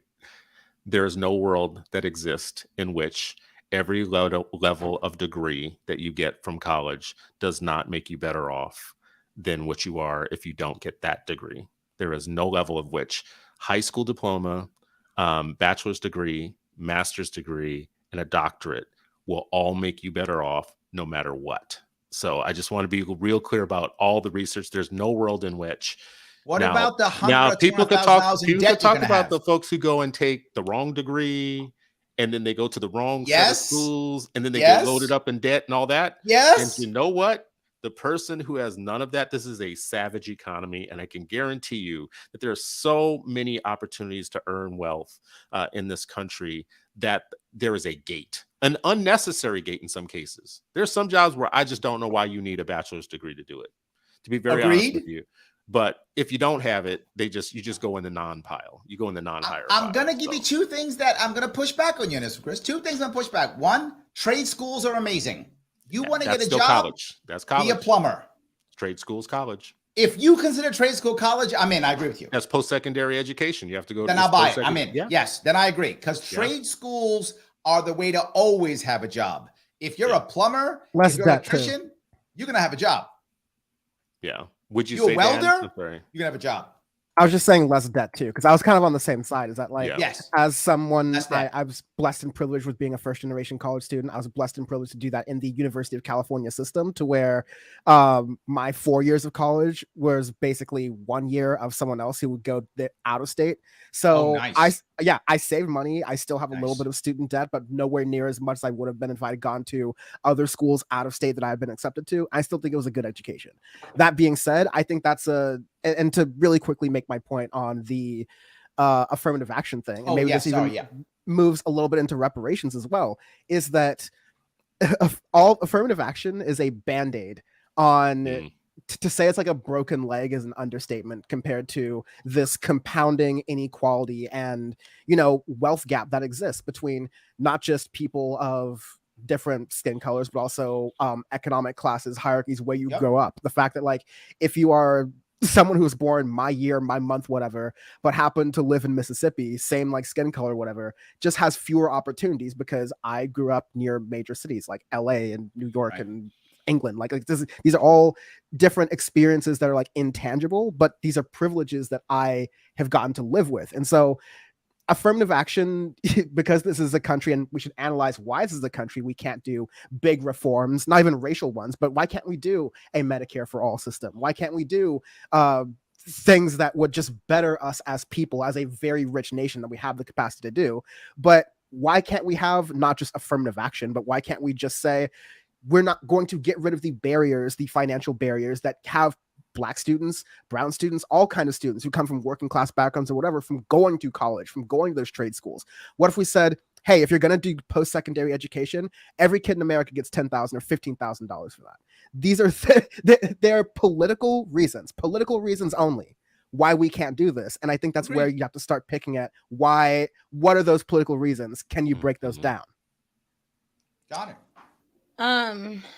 When it comes to affirmative action, I don't trust the government to create a solution for a problem it created in the first place. One, and I've seen that it hasn't done much to do anything. It hasn't solved the problems, like Dan has said. I will also state too, people can take different paths and find success, and I want to address that with you, Chris, because I went to college. I did not graduate college. I realized like I learned way more for free on my own. Most of the things you've heard me discuss tonight, I've learned on my own education. I did not get that from college. When I was working in the corporate America without a college degree, I made $72,000 a year plus commissions and sales. I worked my butt off. I have drive. And so therefore I took that path and I realized college and stuff wasn't for me necessarily at all. And then I start realizing they were teaching me things the wrong way. I had to relearn and fix the things they taught me and lied to me about. They didn't talk to me about the Lily White movement. They didn't tell me about these certain things. They just basically talked about the Civil War. It was fought over slavery, blah, blah, blah. None of that was true. And so to me, I have family members who don't have a college degree as well, but they're very good at building things. They can build a house. They can do all kinds of things. I think some people, like when it comes to education, it depends on what your goal is, if that's for you or not. Because I mean, honestly, like me as a Black woman, in Texas, I start off in Indiana. Now I'm in Texas. Now I was in Texas. I'm in Kentucky. Everywhere now. But I was able to, build my way up without having a degree. My cover letter even stated that I don't have a degree, but I'm a superhero looking for a team to join. You want me or not? And that got me into many doors. So I think it just depends on being creative, what you're trying to accomplish, if education is good for you. If you want to be a professor, if you're doing what Chris is doing, I definitely see where you're coming from, Chris. But if you're like me, who, I'm not really a people person, but I work good with people. I can sell stuff. I can go and talk to big groups of people and crowds. But there's one more thing I want to bring up, Doni, if I could. And I was bringing this up 10 years ago. 10 years ago, if you were trying to get into a top of the line, like one of the cool internet companies or one of the top of the line companies like that, the fast moving companies, having a master's degree or higher was a no hire. Literally, master's degree, no. Master's degree, no. Master's degree, no. It was a no hire. That is happening more and more, by the way. The smaller companies that are moving forward see people with degrees in master's and PhD, no hire, literally in the trash. They do not want higher degrees. And being overqualified. Like, you have so many years of experience in the field and you want to go somewhere else. They're like, oh, I don't know if I want to hire you. You don't want too much money. But there's an exception, though. In academia, big business, and government, degrees are everything. You've got degrees are everything. You get promoted by degrees, raises by degrees. You get everything. Degrees are everything in big business, government, and academia. But if you want to be in a small, kind of fast-paced world, not everybody wants it, obviously. But I'm saying for that world, getting a degree more than a bachelor's degree is literally a hindrance. You don't want to do it if you want to be in that fast-paced world. Not everybody wants that. But if you want to be in that fast-paced world, y'all are killing me here. Y'all are literally killing me here. This is what I want to say. I want all my enemies to take y'all's advice. I want all my enemies to stop going to college. I want all of my enemies do not get college degrees. Don't get any. Don't get any. They are a hindrance to anything you want to do in life. But please, my enemies. listening not to what we're this, I saying, want you to Chris. know this. He's But teasing, let Donnie. me finish. What I want to say is there's a reason why the rich make all their kids go to school even when they don't want to and get degrees, even when they have money already. This is why, yeah, there's a whole bunch of people in tech who maybe were self-taught and all that stuff. The people owning the companies and the people getting the VC money and the people handing out the VC money have Wharton degrees and everything else kind of stuff, business But stuff that's going the on. point you When brought up, stuff- which you didn't no, bring up before. When it Which- comes to Ivy League, you are 100% correct. Oh, Not even or close. just business Yes. school. Yeah, I'm not just going to just put it on Ivy League. Business school, this mythology that there's all these kind of like just upstart people that are doing all these kind of random things. The whole kind of Bill Gates dropped out of college thing, and the whole kind of like, well, look at, Bill Gates didn't, do and Zuckerberg and whatever or whatnot. It's beautiful mythology. It really is. But what I want my people to know is you are not Bill Gates. And I want all my enemies to take this advice to not go to college, right? And I want you to start today. I want you to pull your children out of college today, right? And open up. Then we won't need affirmative action because there'll be all these seats open, and we could just like, you're not wrong. We could just This get our is the people in plan. seats, This is the plan. We'll Right? get rid of affirmative action and do a marketing plan like you're talking about. Win-win. Everybody wins. That's the Listen. plan. I'm still so with Doni on this, actually, that like I think Chris, like what you're saying makes sense. And I want to highlight that, yeah, Mark Zuckerberg, Bill Gates, those stories are not the stories of some college dropouts who made it on their own. No, they're the stories of some college dropouts who asked their parents for a check or two. All right. And they were in Harvard and Yale. That's right. Yeah. That's right. Yeah. And so Yeah. I think, listen, to Black folks who are watching, just in general, make the post-secondary education decision. I'm approving of post-secondary education. I approve of trade schools. I approve of colleges. I mostly approve of, listen, when you're 18, no one tells you just like be realistic about finances and be realistic about, okay, if you go to college, can you pay that college off relatively soon? If you go to a trade school, how quickly are you going to turn that trade into work? And if not, do you have a plan to then pursue an associate's degree or something else like that? But be smart financially, because yeah, I just know too many Black professionals who are being stifled from where their progress is. Meanwhile, like Doni said, you don't have to have a degree to be in a lot of these spaces if you're being a little bit creative. But too many are stifled by the student loan debt that Democrats created the system for, and Republicans are trying to get rid of any remedy to said system. So there's your two parties suck kind of thing there. I think there's a difference between what I just said, but Who's yeah, trying to fix that Look, I'll take any little bit you guys will give me. I'm no fine. I'll take it. Yeah. No, But I get, it's fine. Joe Biden's fixing the system was with a gun to his head, metaphorically speaking. All right, so no one, but yeah. Yes. So let me quick, if I could, let me do a little bit of admin, guys. If you're listening to this show, you're watching, you're liking it, then do me a favor, click that like button. I know I asked you earlier. I'm asking you again. Do it again. Click the like button. It does matter. It is important. If you're watching on Twitter, please retweet this so others can see this too. It is important that we get past this. If you are on Larry Sharpe YouTube, you can always super chat me if you like to get your push to the front. But more importantly, there are 3 people here who are giving us some love, so give them some love in return. Follow them on Twitter, see what they do, and check out their some of them have Substack, some of you at them YouTube pages. Please follow them if you can. All the details are on the YouTube channel and also on Facebook. You can follow Chris at Citizen Stewart. You can follow Doni at Doni the Don _, and you can follow Dan at Dan from the web. Please do that if you would. So I do want to grab a couple of comments. A bunch of people comment. I want to grab a couple of these. One of the guys brings up, see if I can grab some of these. He says, Scott says, equal opportunity is better than affirmative action. And I hear that often. The question, though, is, I guess it was my whole point about affirmative action. If we're getting rid of affirmative action, okay, then what's the answer, right? What's the thing that fixes the thing, right? Right. This is to your point earlier, Dan. Republicans want to get rid of the college piece. Okay, great. So then what's the thing that gets us into college, right? I'm okay if you tell me this isn't working and we should get rid of it. I am. Maybe it's the wrong answer. But then what's the right answer? We can't just go nothing. And I think this is my point I think Scott's making. How do we find the right thing? Is there an answer or are we just screwed? We're I screwed. don't. There we go. No. Problem I've been solved. That talking was a lot, easy. so I was trying to be fair. I will say I feel like one, I don't want, like I said earlier, I don't want the government to be the one solving the problem. I think we should leave it up to our Okay. communities, and for each community is different. So, for Sure. example, let's just use a community of people who do homeschooling, and they have homeschools, and then they Okay. go and have different trade teachings, because there's a lot of these homeschool people have the trade school stuff tied to their education, and how they do things. And so when they have like a auto shop or a plumbing spot or any kind of thing out there, they've already built these relationships with these companies where their kids can go and have jobs right afterwards. So I think it just depends. It has to be on the community how they want to do it, instead of the government doing it, because it's not one size fits all solution, because every community is going to be different. So you're saying something like a mutual aid society? You saying stuff like that, like the Knights of Columbus used to help the Italian immigrants? Are you talking that kind of thing?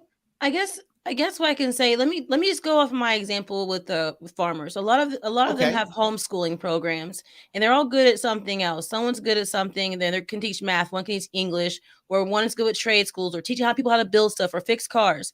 So when you have a homeschool student, they've already built those relationships with that business. And so the moms, the parents, they've already talked to this auto place. Hey, if you guys can train my kid on how to fix cars, build cars, they're going to hire your kid. Yeah. Then the thing is, it's like where's that money at though? It's not thousands and thousands of dollars having to go into education. And then the community decides, okay, but we have all these different. Hold on, let me touch this. I get it. I love the idea. Are you saying that we should be handing out dollars back to communities? In other words, I get what you're saying. I'm not sure how we implement this, if that makes any sense, right? I did have a plan. By the way, I did have a plan when I ran for governor. I said that if you're going to be paying your tax at the end of the year, when you pay tax to the state, if you wanted to, you could take $250 of that and give it to a New York State charity if you wanted to, instead of sending it to Albany. And if it's local, you could double it to $500. So you do a local charity in your county. Instead of paying the taxes there, you give it to a $500 to a local charity. And the idea behind it was what you're talking about. Now we can have local people pick up the slack. Maybe make a local person who wants to build out a business to fix the potholes or something, or whatever is the thing that the community wants, right? The community thinks that my potholes aren't being fixed. I can use my tax dollars, give it to a nonprofit to go fix the potholes, or whatever is the thing we want. Maybe it's a trade school, or maybe it's a community center. I'm making this up. But that's the only thing that I could think of that might move towards that realm. And I get you. And I guess I'm thinking ahead too, in the kind of community where you get to keep all of your money or more of your money, so you have more money. Huh? I like keeping all my money. I like that one. That's exactly. Great. So you can be able to pay for these things, because if you think about, like, when I was making $72,000 a year, I was actually making $50,000 a year. So where's that $20,000 kind of went to? But don't we have to kind of follow Chris's reality though, right? I agree with you. If we could make a world where there'd be no taxation, I would love that world. I think that's an amazing world. Yeah. But I just don't see that existing, right? I mean, if you could find a way, if you got some plan to make it happen, my ears are wide open. I just don't think that that's where we are now. We're going to have taxation now, right? We're going to have this. So, and that doesn't really solve the affirmative action problem, though. I mean, so just to clarify, affirmative action isn't the government trying to cure a problem that government created. So first of all, I just want to start there. This is my government. I pay into this government. It represents me.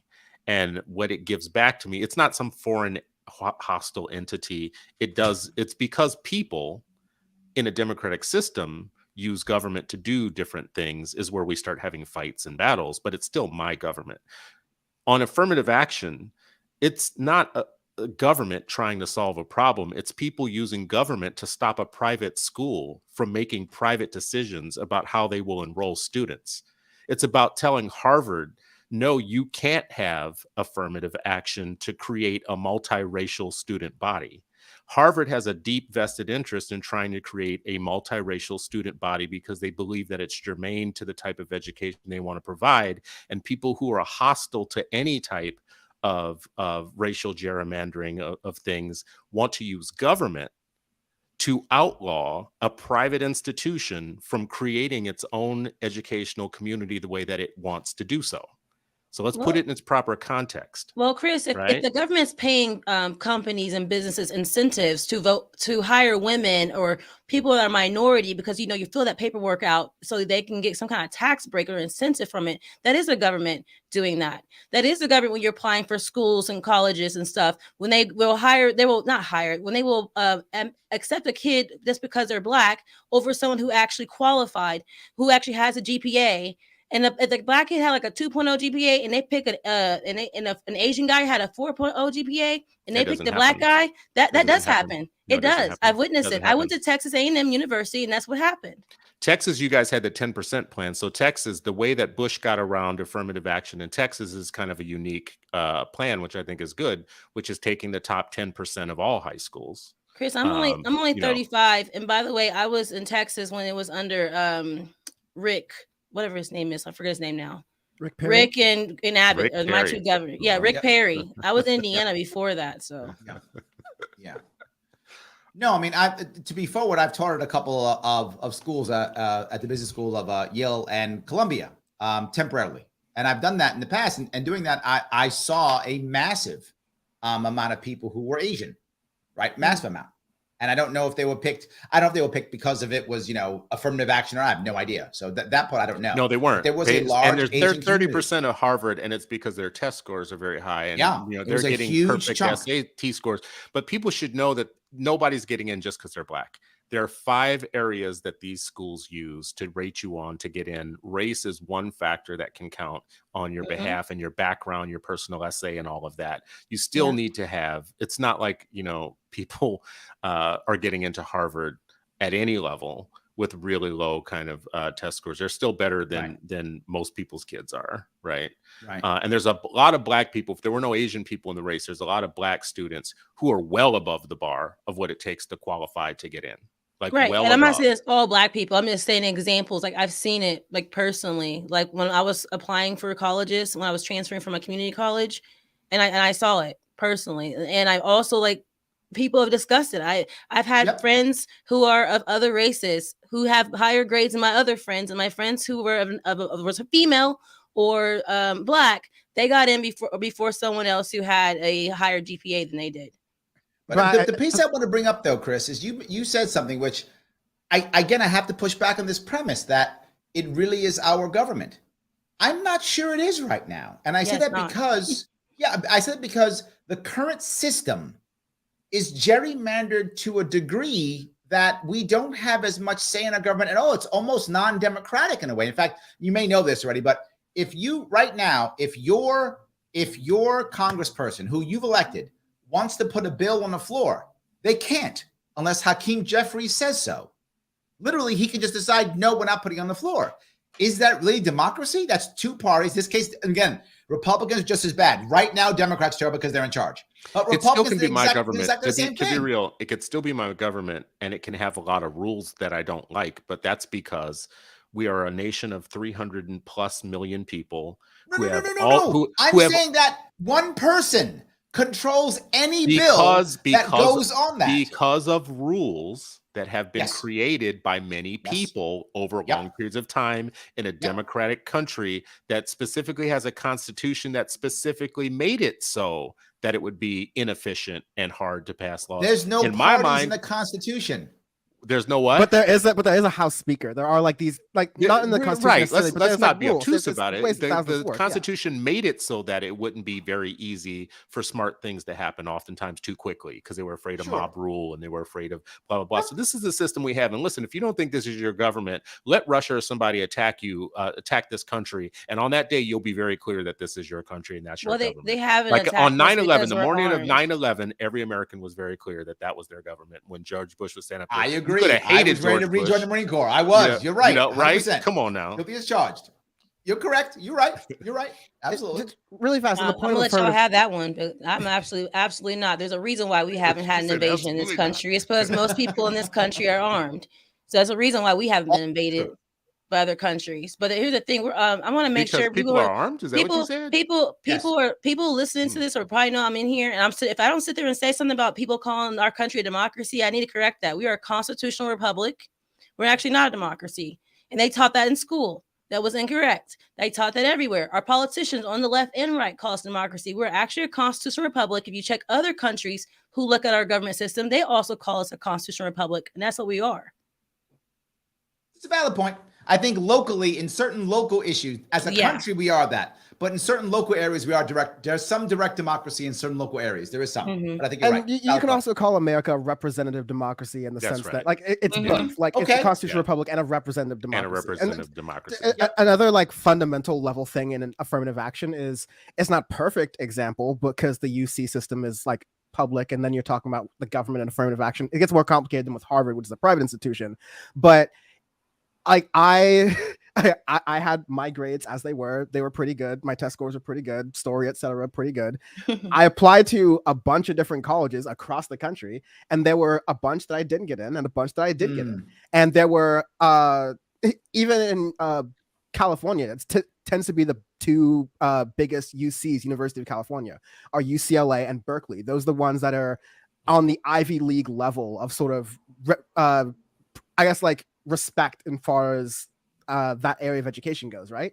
I got into one, but I didn't get into the other. Same person, same system. It doesn't always work like that. So there is truly like a holistic approach to how people get into college. I'm not denying the experience that you saw someone with lower grades get into a school. Yeah, I'm sure they did. There's a bunch of other stuff other than grades, which goes into a college application process. And that is generally what colleges consider. Now, yeah, affirmative action. I think I saw a comment in here that's like, we've had it for many years. It's time to try an alternative to affirmative action. That was my answer. I don't know what the affirmative, what's the other option? What is it? The answer is, as I said in the beginning, bigger systemic changes that address the inherent inequalities to why is it that Black people have a harder time going to college? Why is it that public schools in Black neighborhoods are underperforming and underfunded compared to public schools in wealthier neighborhoods or white neighborhoods? Why is it that for a lot of Black students and a lot of poor students, school is their only interaction with food and their only interaction with healthcare? Let's start to solve those issues. But the reason, like, everyone in this, all of us know, like, as much as we want to, all of us knows that none of those things are going to happen in America. The reasons are purely political. I'm not going to get into any further than that, but we have affirmative action. So now I got to bring you back, Dan. I got to bring you back now. Political solutions, yeah. I want to introduce Dan to Jeff Charles too. Oh yes, I'm down. Let's connect. Absolutely, 100%. Yeah, yes. I've already tried to meet Chris in person. There we go. I love that. I love that. So then I guess that moves us into the idea of reparations, right? California just is talking about, now they haven't said yes to it, but they were talking about the idea of giving, if I remember the number right, it equals to $1.2 million per Black person in California. I'm not sure how they're going to pick who gets it. I'm unsure what their rules are on that.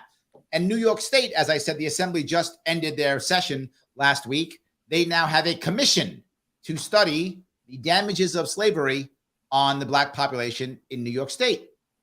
Is reparations, is this a thing? Should we want it, not want it? What should it look like? Well, I don't think you should want it. I think if California, I was born in California, though, I'm moving back. Like, listen, I don't think you should want it, Larry. But how much did you just say? $1 million? 1.2 million is what California said. Shoot, I'm gonna get that, and then I'm gonna move right out of California to Kansas. I'm moving to California too. 1.2 million. We all go back to California. $1.2 million in California is about like 6 months. Exactly. Yes. Either that or like a studio apartment somewhere, right? Right. Exactly. So I'm gonna move back by the freeway, million, and then move out to, like, I don't know, Nevada or somewhere. Absolutely.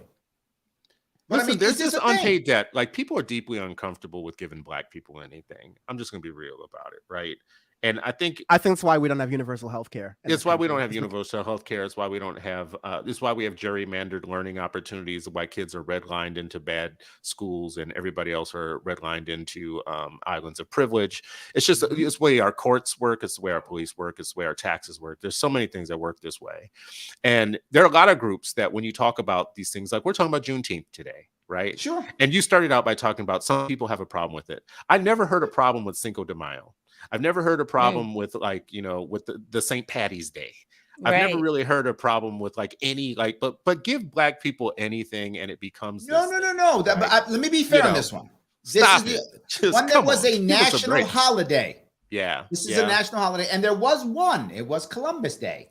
There was a problem with Columbus Day when people getting off on Columbus Day. So the other one, Cinco de Mayo, is not a national holiday. St. Patrick's Day is not a national holiday.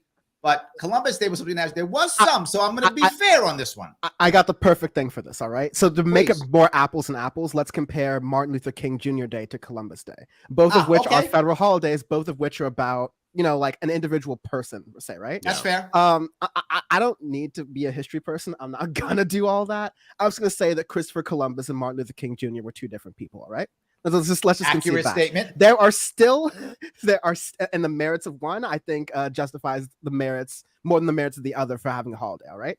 There are still states in this union that will either not acknowledge Martin Luther King Jr. Day and instead acknowledge not Emancipation Day, but Confederacy Day, or things that have to do with the Confederate States of America, or they like combine the two holidays or have another one later to acknowledge the Confederacy. All right. So like that is kind of what we're getting at here, is that we're having these celebrations and things oftentimes about people. Are we celebrating Christopher Columbus and the raping and pillaging that was done under his and the Spanish and Portuguese Navy's watch, or are we talking about Martin Luther King Jr., who is a freedom fighter who constantly gets watered down in his actual rhetoric and what he said? There's two big differences there, but we're right that once it gets towards the celebration of Black culture, the celebration of any sort of ounce or crumb of Black liberation, even when it comes to, like, we're not talking Malcolm X Day, all right? We're not talking Assata Shakur Day. We're not talking Huey P. Newton Day. Malcolm X Day. I want a Malcolm X Day. I'm sorry. I would love a Malcolm X Day. Me too. Marcus Garvey Day. I want another day off. That's all I'm saying. So we're all on board with that. We're all on board for Malcolm X Day. Got it. There we go.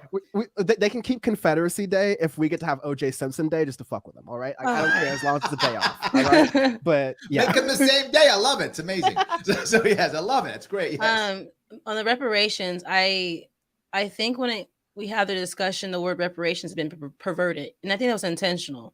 It was to divide the Black versus white. Oh, you were never a slave, so you're trying to take my money, and I was never a slave owner. And I think that was intentional to cause tension. I think people have to understand what reparations is supposed to be, which with libertarianism ideology is justice. So, and it's not even just slavery. So when it comes down to different states and counties created laws to incarcerate people and make them slaves again. So they didn't have the opportunity to build their families and have all this land that other people have had to build that wealth. The other issue is in places like New York, Larry, you bring up New York. New York is terrible. Not only is the thing that they talk about the South, if you look at what happened to the people in New York, people dying under, mines and just left there, and people never knew what happened to their daddy, their uncle, no nothing. And I went to Montgomery, Alabama. Now in New York, it's the most school districts in the entire country, all in New York City. Yeah. Yeah, New York was bad. And And then, so here's the other thing. So if we're going to look at it, people think about the federal level. They gave the slave owners reparations, and they told Black people you can leave. And so the other thing when it comes to reparations is if hold on, Donnie, I want to bring this up. Most people don't know that, because if I bring up reparations, they go, well, what are you going to start giving slave owners reparations? They did. And people go, what? Like, they don't know that. Like, the average American does not know that happened, Donnie. So I want to bring that up to make sure it's clear. Why should they know that? Like, why should you know anything that is going to cause you to sacrifice a level in the racial caste system that you have already? And why would the government let that be taught either? Especially why would you benefit from these truths being told? I mean, not being told. So why would you want them to be told? Why would you want to learn about it? Why wouldn't you outlaw even teaching about it? Yeah, if it's working for you. But let me finish rapping real quick on this, because here's the thing: people look at the federal government and certain states. So when you were looking at the last folks that were being hung and lynched, if you go to the Legacy Museum in Montgomery, Alabama, it shows like dates from the 40s, 1940s. So it was probably someone's grandparents. And they have had no justice. Unsolved murder mystery, unsolved murder, never got any kind of justice.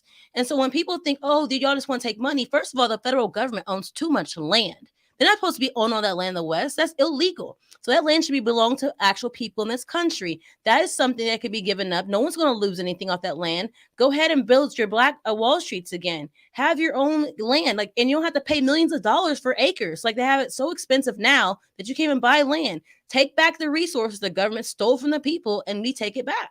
This is a common libertarian thing. In fact, Building Head says reparations, the federal government should sell 40% of the U.S. land that it owns and pay off everyone it's wronged. This is a common libertarian thing. I think what you're saying, Doni, a lot of libertarians have said, just don't, if the people are mad because they don't want to be taxed, fine, sell the land and get reparations from that, and then no one has to be taxed. I think a lot of people think that.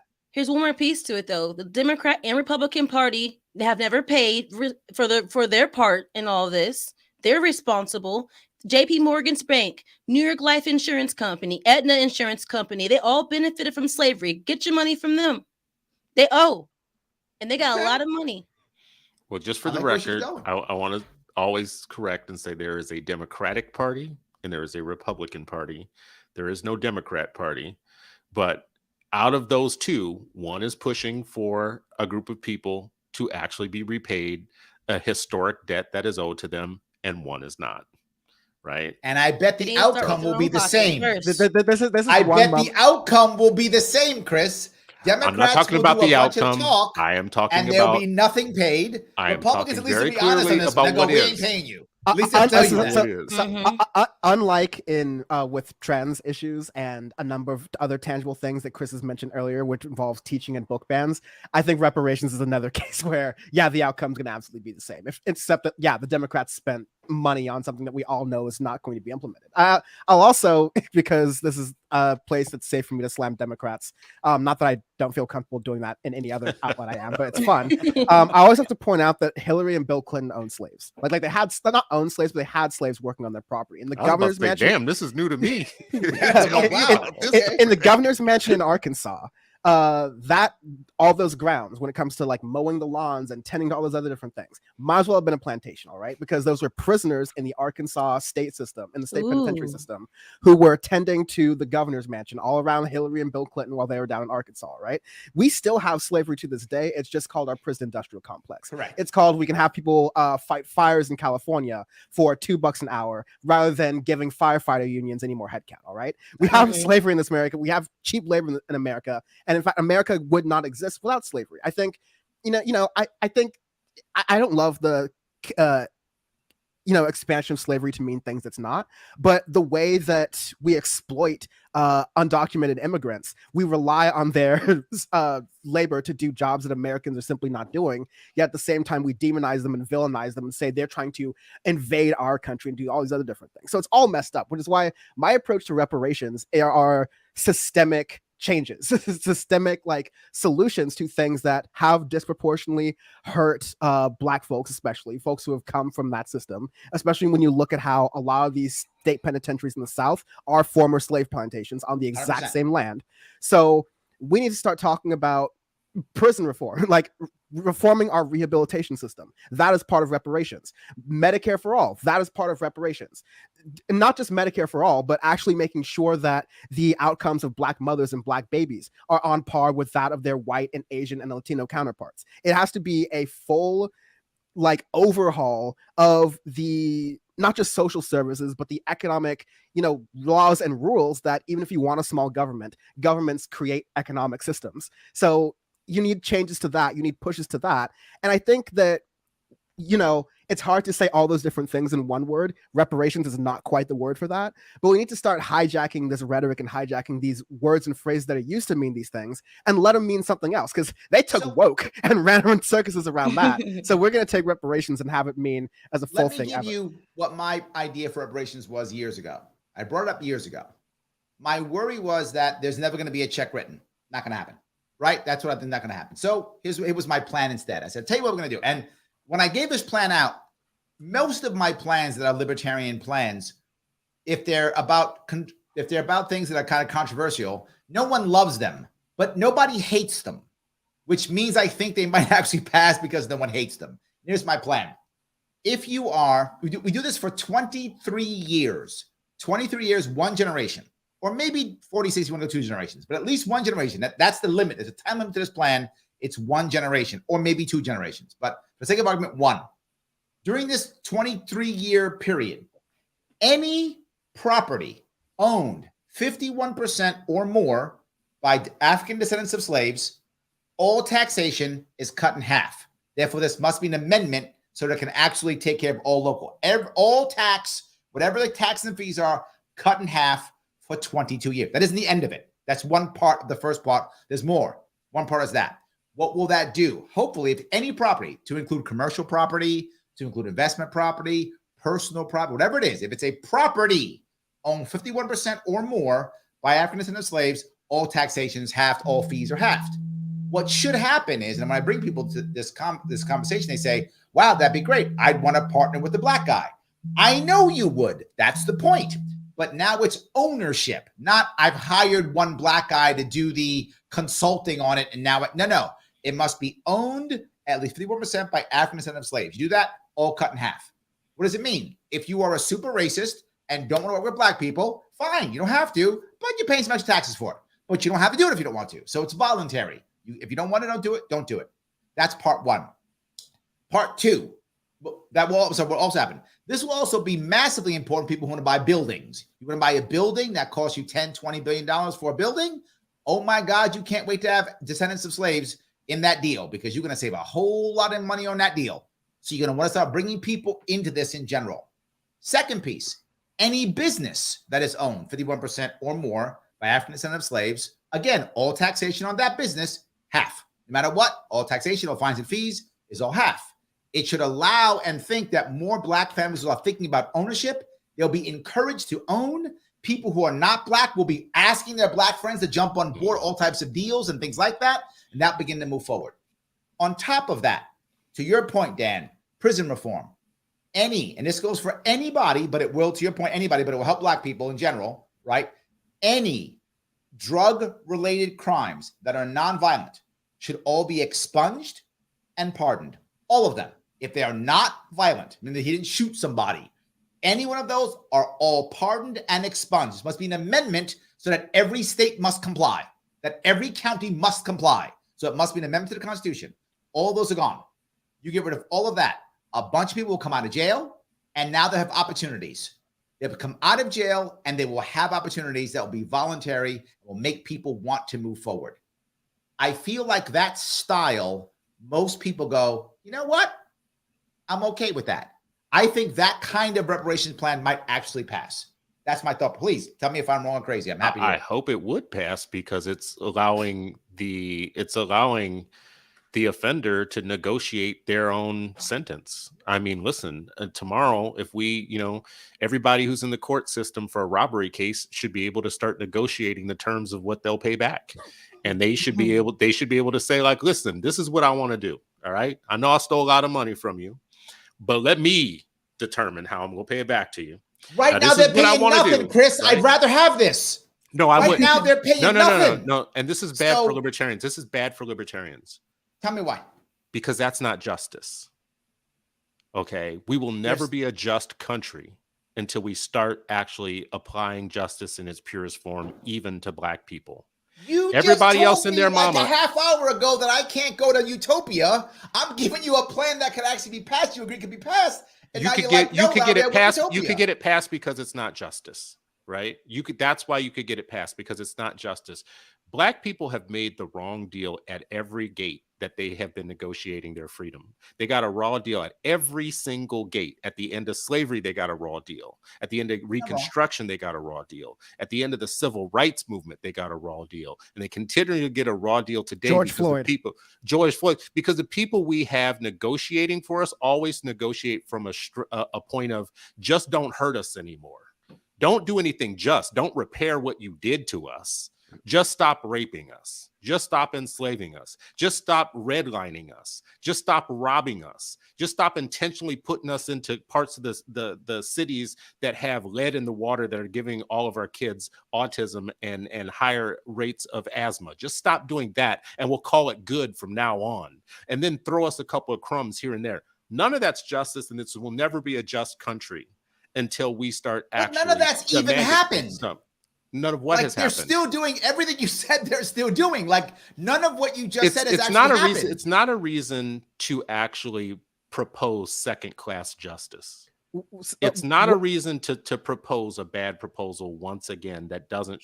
When everybody else and their mama got real justice as they moved on, Italians went into the white, Irish went into the white, right? Polish people went into the white. Yep, Everybody went into the white. Then they got GI Bills. They got Levittown. They got whole ass houses in communities that were pre-built for them. They built wealth over 3 generations. Their grandchildren now are selling those houses 3, 4, 5 times over, and they want to negotiate with us what we should get for having built the engine of the country, the economic engine of the country.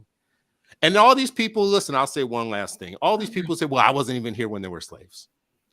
Yeah, and you know what you did? You got right off the boat and walked right to the head of the line and took credit for paved streets, paved roads, operating systems, clean water, cities that ran. So all this self-made nonsense, yeah, you self-made. You didn't pay a cent to buy in. All right, Vivek, Mr. Vivek, you know, Larry, been here 5 minutes and want to tell Larry, me. can I do are you going to help me out, or are you going to beat me up too? Go ahead, Doni. No, I wasn't gonna beat you up. What I was gonna say is that's my platform, though. That's my website, Liberty or Else. No more compromising.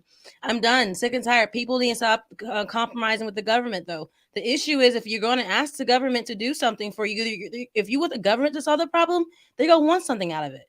So you're not going to ever get true justice if you turn to the government for that solution. So my whole thing is, at the end of the day, my brand, my website, y'all, libertyorelse.com. There's no more compromising. There's nothing. My rights were never anyone else's to compromise on my behalf in the first place. All right, so Dan, I guess I'm being too sweet again. Is that my problem? I'm being too sweet again. I think there's a learning moment based off of the discourse that you and Chris just had, and also just like underscores the need for other solutions, like you were just saying, Doni. But I remember earlier when Chris was talking about different things that were going on in Minnesota, and Larry, you went back to the it's going to be the same result kind of situation. One of those things was cannabis legalization, and I got a fun story to tell you about from California, because we are loving how New York is doing it in comparison. So California tried to do, we would kind of call these things that aren't reparations, but things that are meant to right past wrong systemically, is restorative justice, right? There's meant to be a restorative justice angle within cannabis legalization in California, where yes, people were supposed to be free for non-violent drug offenses or whatever, right? But there are also social equity licensing that was supposed to be given to cannabis companies that came into that came into California, that were Black owned and operated, to a certain percent or whatever. And that was meant to incentivize not just Black people who were, getting out of the illegal market and getting to the legal market. Maybe they had previous records, but it was also supposed to incentivize larger companies to come in and then give that wealth to Black people, kind of like what you're talking about. Guess what happened? Fucking not that. Like literally no, because I mean the part of like where I come from is that government or not, Black people will not be liberated through capitalism. Black people will not be liberated through the same means that kept us in chains. Even if we're not in chains anymore, we're just in, you're free, but if you don't work this job, you lose your healthcare and your house and your food and your water and your money and all these other different things. So is it your house or is it Massa's house who signs your paychecks, right? But back to the social equity thing really quickly. What you ended up getting were a limited number of licenses, so you weren't able to have the number of dispensaries to meet demand. You had these big East Coast conglomerates that were able to use their white capital, use their financial capital and backing to swoop in like vultures on these social equity licensing. And then as soon as they got the moment, because they have not just the economic privilege, but the access to lawyers, the understanding of how business works, all these other different things, the ability to use the tax system in a way that, God, someone who's been incarcerated for no chance meeting the same absolutely no chance. So in the rare times where you do get instances where these social equity licensing folks are able to use that license to get big business, they're kicked out of the business immediately, and then these white profiteers from the East Coast can profit. And so like when you have I think that at a certain point, like, you do need governments and Chris Stewart's definition of people coming together to say, this big thing is going to be handled by us in the system based on these rules, right? But I do not trust governments to solve the problem that they created, especially by using capitalist measures like, oh, tax cuts here and incentives over there. I don't think people are going to be incentivized to do good, even if you put money onto it. So that's why I think you need, and sometimes top-down structures like this to really implement it properly. Well, there we go. Buddha Black's on your side. He goes, not enough, Larry. I'm getting beat up today. All right, it's fine. It's fine. I asked for it. I asked for it. I get a little bit of beat up. It's fine. I asked for it. No worries. I like that. So yes. Let's see here. If I can grab a couple more of these, if I can. I have a bunch of comments. I do want to bring up. You mentioned one comment. The one person who said it hasn't been in effect. This was Matthew. He said affirmative action has been in effect for many years. What you were talking about, Chris. And yet Black people are still lag behind all the races when it comes to income. So maybe it's time to try something different, move on and look at a more effective alternative to affirmative action. And that was my point, right? I'm not against ending this if we have an answer, right? I don't know. Maybe what does that comment mean, though, Larry? Larry, what does that comment mean? We've had affirmative action forever, and Black people are still economically behind others. Was affirmative action supposed to make sure that Black people would never be economically behind in 30 years or so? Like in 3 decades? I think that was the promise. Yes, because I think that was the promise. That was never the promise. When I was growing up, I remember people talking that way. I do. I remember people talking that this is going to solve it. It's so important. It's going to fix things.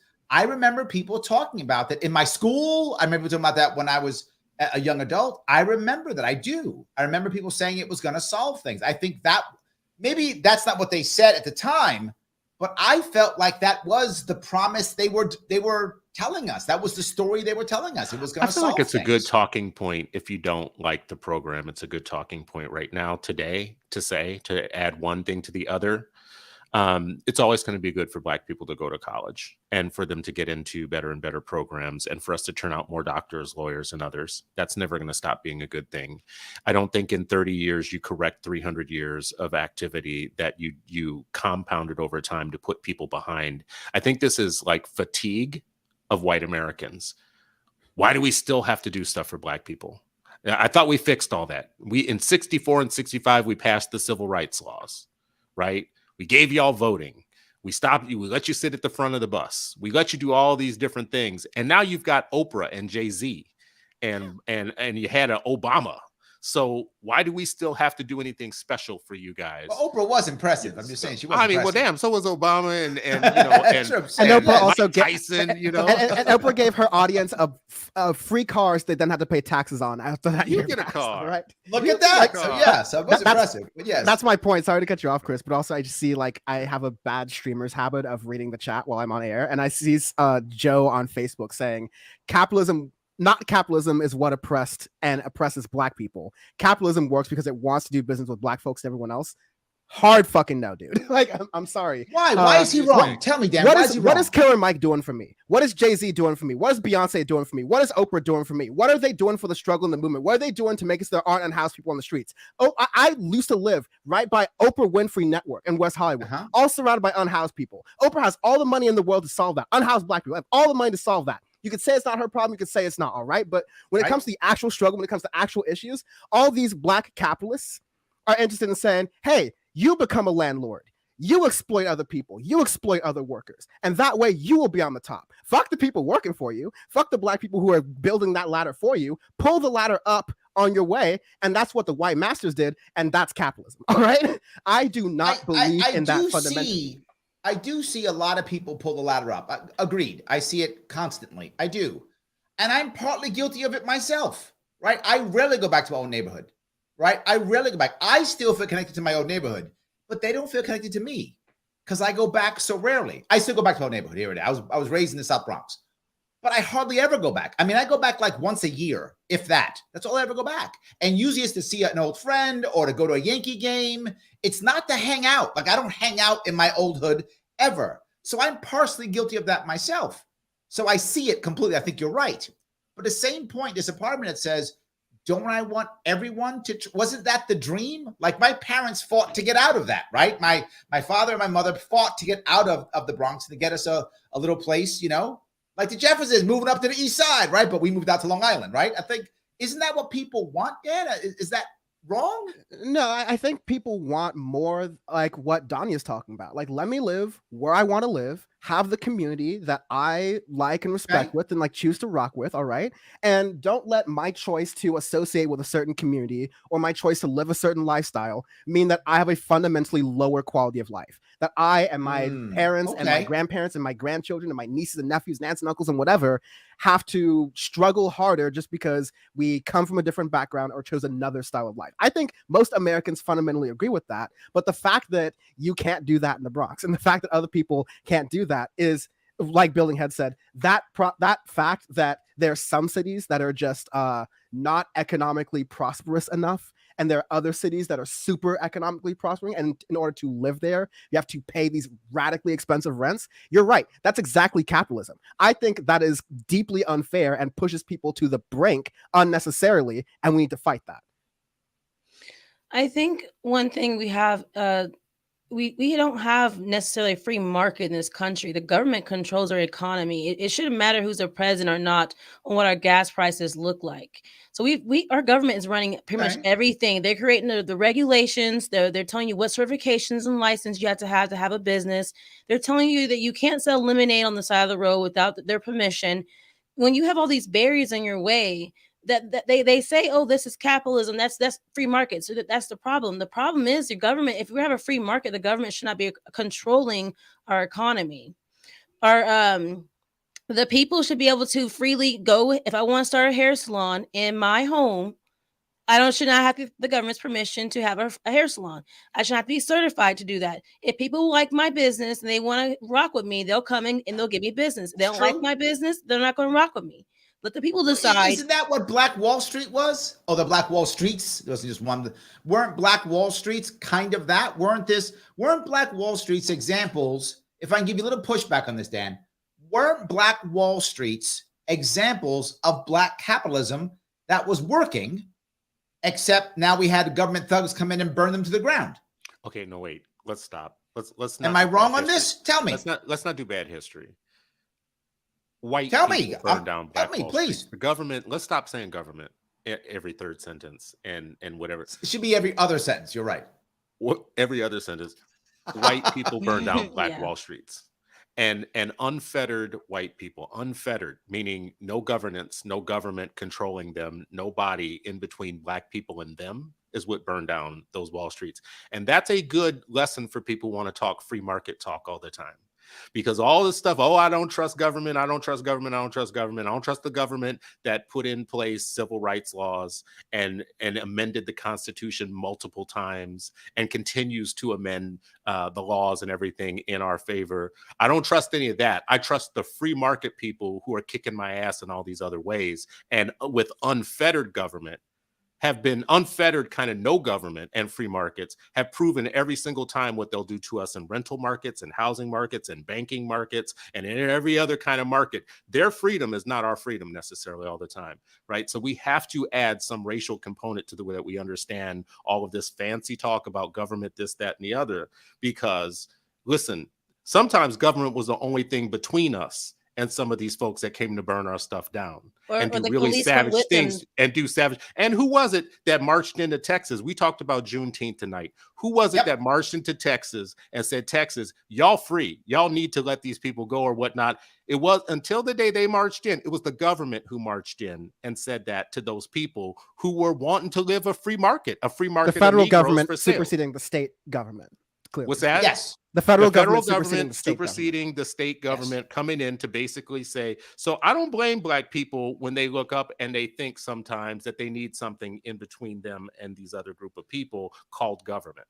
Well, that's what the government's supposed to do. That's not how the government operates. If you look at those time frames, the government allowed those people to burn down those businesses. If it was a white business, there would have probably been consequences where there wasn't consequences when it was a Black business. The thing is, these police officers were probably out there doing it with them, out of uniform or in uniform. A lot of your government officials were in on it. A lot of your officials were KKK members. They were creating laws so Black men can have guns. You know, Martin Luther King couldn't even have a gun. The sheriff said he couldn't have one, knowing good and well his life is in danger. The government can't pick and choose when it wants to protect our rights. So the government needs to do its job protect our rights, and that's it. Let us make our own story. Let us have our own opportunities and be able to make mistakes as we grow along, by the way, because that's how you grow. So if we decide, I want to start a business and you fail at it the first time, doesn't mean you can't start another one. I have to be a little bit, if I could pick you again, I push back on them. I push a little back on you, Chris, here. You're right. It was white people who did it. However, it was government. Now, if you're going to tell me that the federal government's job is to protect the rights of individual citizens, I'm in. 100% I'm in. Every single time, every day of the week, I'm in. That's a great government if that's its job. But what's happening in Tulsa and other places is, first, they would literally have the army and or police officers go in and disarm the black veterans. That was the first step before they went and burned stuff. They went in and disarmed the black. There's pictures of it. You see it. The people who took the black men out were literally soldiers. It was the government that went in, disarmed the black men. Many of them were veterans out from World War I. Disarmed them. Then they went and burned the place, and it was the government who was giving them the firearms and giving them the bombs. This was government that gave them everything. Individual white people wouldn't have gone into burn Tulsa because they would have been shot dead by the black veterans. So they would. Many of them. So we're doing a lot here. We're doing a lot here on history, and I don't want to make our audience ignorant. So a lot of those white people were shot by black people because they were still armed. So they were still armed. Yes. So it's not true. They didn't go in and disarm them. Those black people, a lot of them were shooting back. As a matter of fact, first thing many of the black men did was run in their houses, put their girls in carriages and get them out and start shooting back. So that's, let's just correct the record on that. The second, Dan made a very good point between the federal government and local governments. Yes. Right. So it was the federal government that did a lot of the things that I talked about, because local governments were under the control, and still are in many places, under the control of people who have local passions against black people, right? And that still is the case. So all this government can just go away type of stuff or whatnot. Okay, I guess wherever you live, that might be okay. You might trust those people enough where you live. I don't. And I think many black people shouldn't, because I think history tells us, listen, we talk about Juneteenth. When people were leaving, once they did find out that they were free and they were leaving, white folks were shooting them on their way out leaving. Right? You free and you still getting shot as you are. And the only thing many times in history between us and that group of people has been the federal government. Right. Well, I mean, I'll just say this little tidbit. I do have to rush off here in a second. Yes, guys, I've kept you far too late. I apologize. Thank you. This has been a great discussion. So, Doni, please wrap us up. Go ahead, please. Yeah, definitely. And I understand that the discussion of the government being a problem. I mean, what all these problems still exist under having this government. We still have problems with the United States Constitution. The Constitution was put in place, slavery still existed. Our rights are still being infringed on. Sure, they have created laws, civil rights and everything to protect our rights. Are they enforcing those laws? No, they're not. Now, some cases, the news may make a big story and say, hey, someone won a case or civil rights case. But most regular people don't have that kind of money for an attorney. Most attorneys don't want to take the case at all. And then they tell you that you have to have an attorney in order to have someone represent you and your team. But even though the Sixth Amendment of the Constitution says you have a right to counsel, it doesn't say you're an adjective before counsel. So the system is not working in the favor of protecting people's rights. The legislative branch is creating laws. They're violating our rights. That's the government. The executive branch and them are enforcing laws. They're violating our rights. The judicial system is definitely a problem and is not protecting our rights. They're still enforcing laws that violate our rights. So at the end of the day, people say we want government as a solution, but it's been a problem the whole time. That's all I want to add on that. All right, guys, before I want to make sure I do a little bit of admin if I could.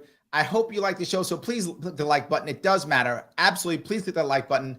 Please retweet us if you're watching on Twitter. It does matter completely. And more importantly, these guys gave us 2 hours of their time. You got to be good. You got to give them some love back. It's Juneteenth night. You got to do this. Follow them on their socials. Please follow Chris at Citizen Stewart. Follow Doni at Doni the Don _ and follow Dan at Dan from the web. Dan, do you want to say something before we wrap this up? You want to shout out somebody, shout out something? No, I'm having fun in the chat already. I just want to encourage people to engage with these conversations and not see Black liberation as incompatible with the liberation of all people. In fact, I think it's a good framework to go off of. I think as Black folks, we remind ourselves that we are like the entire coalition, straight, queer, following all religions, etc. We're all that group. That is a model for liberation of everyone, rich and poor, like whatever background you come from. It's not fairness. It's just what we're able to do, being the richest country in the world that creates all of the culture. I'm not talking about Black folks. We're creating a lot of the culture. It's a lot emanating from what we're doing, the styles we're creating, the TikTok dances we're starting.